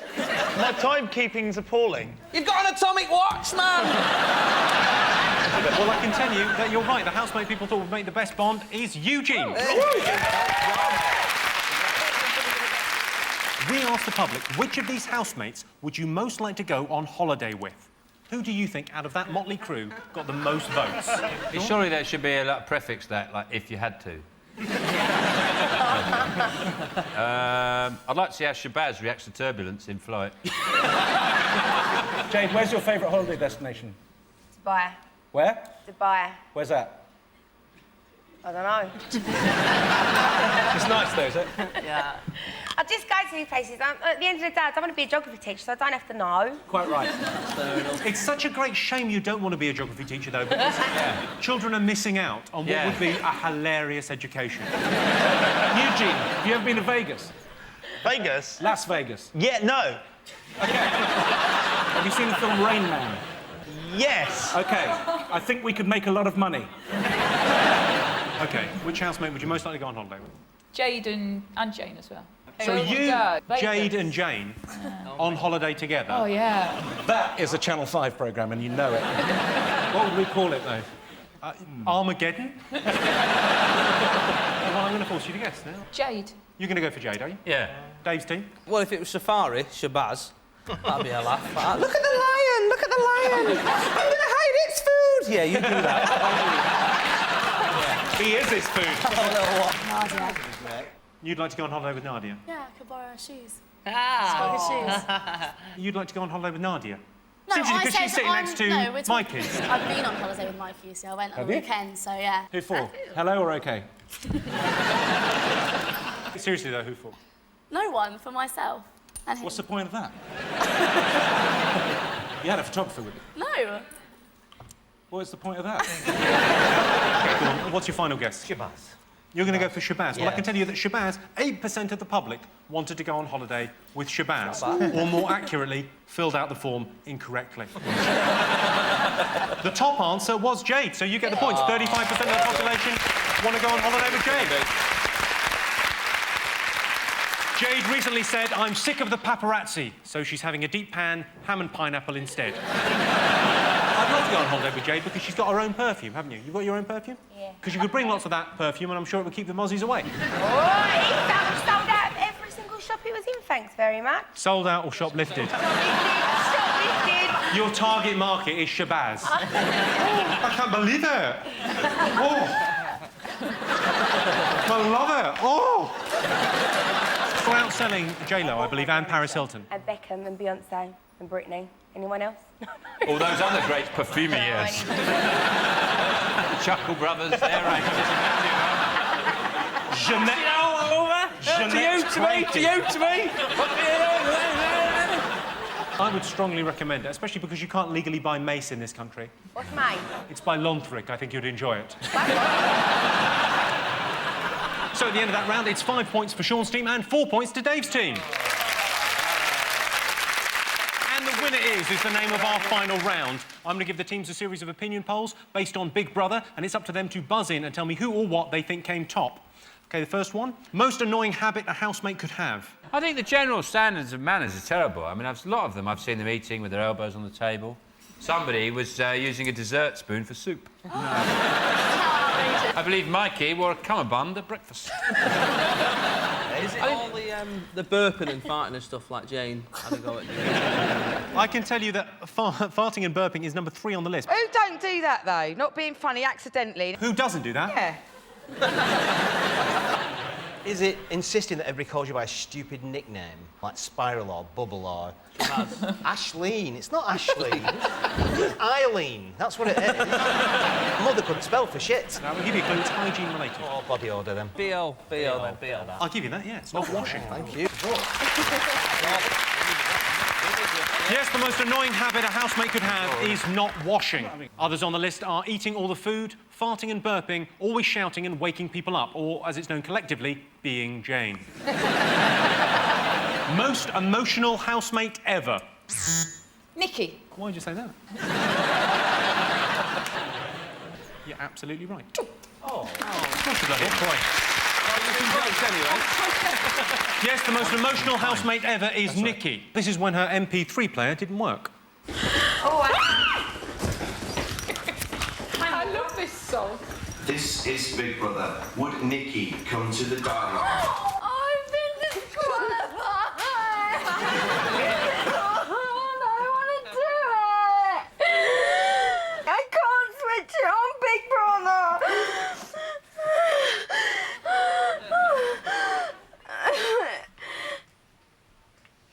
Oh, it's working.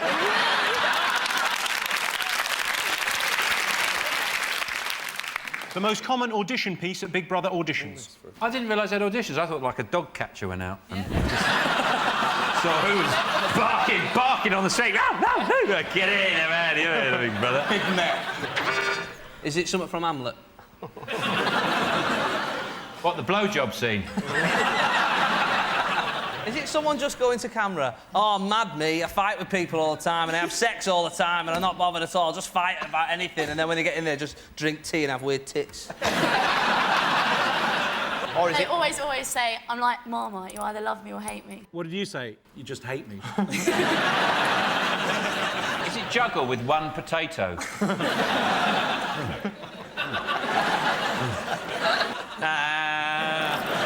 Do you know what? I'm going to tell you. The most common audition piece at Big Brother auditions is telling a joke. For example, what's black and white and red all over? Sam.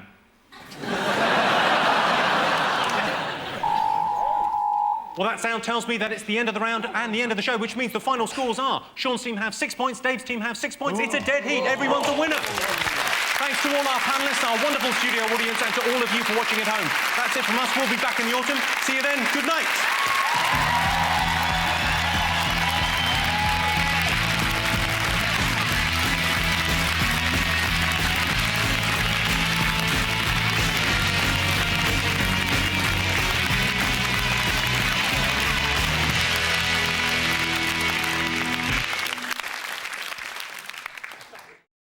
Hello, I'm Jimmy Carr. Thank you very much for watching. If you like that, there's a playlist around here somewhere, so, click on that. Enjoy some more.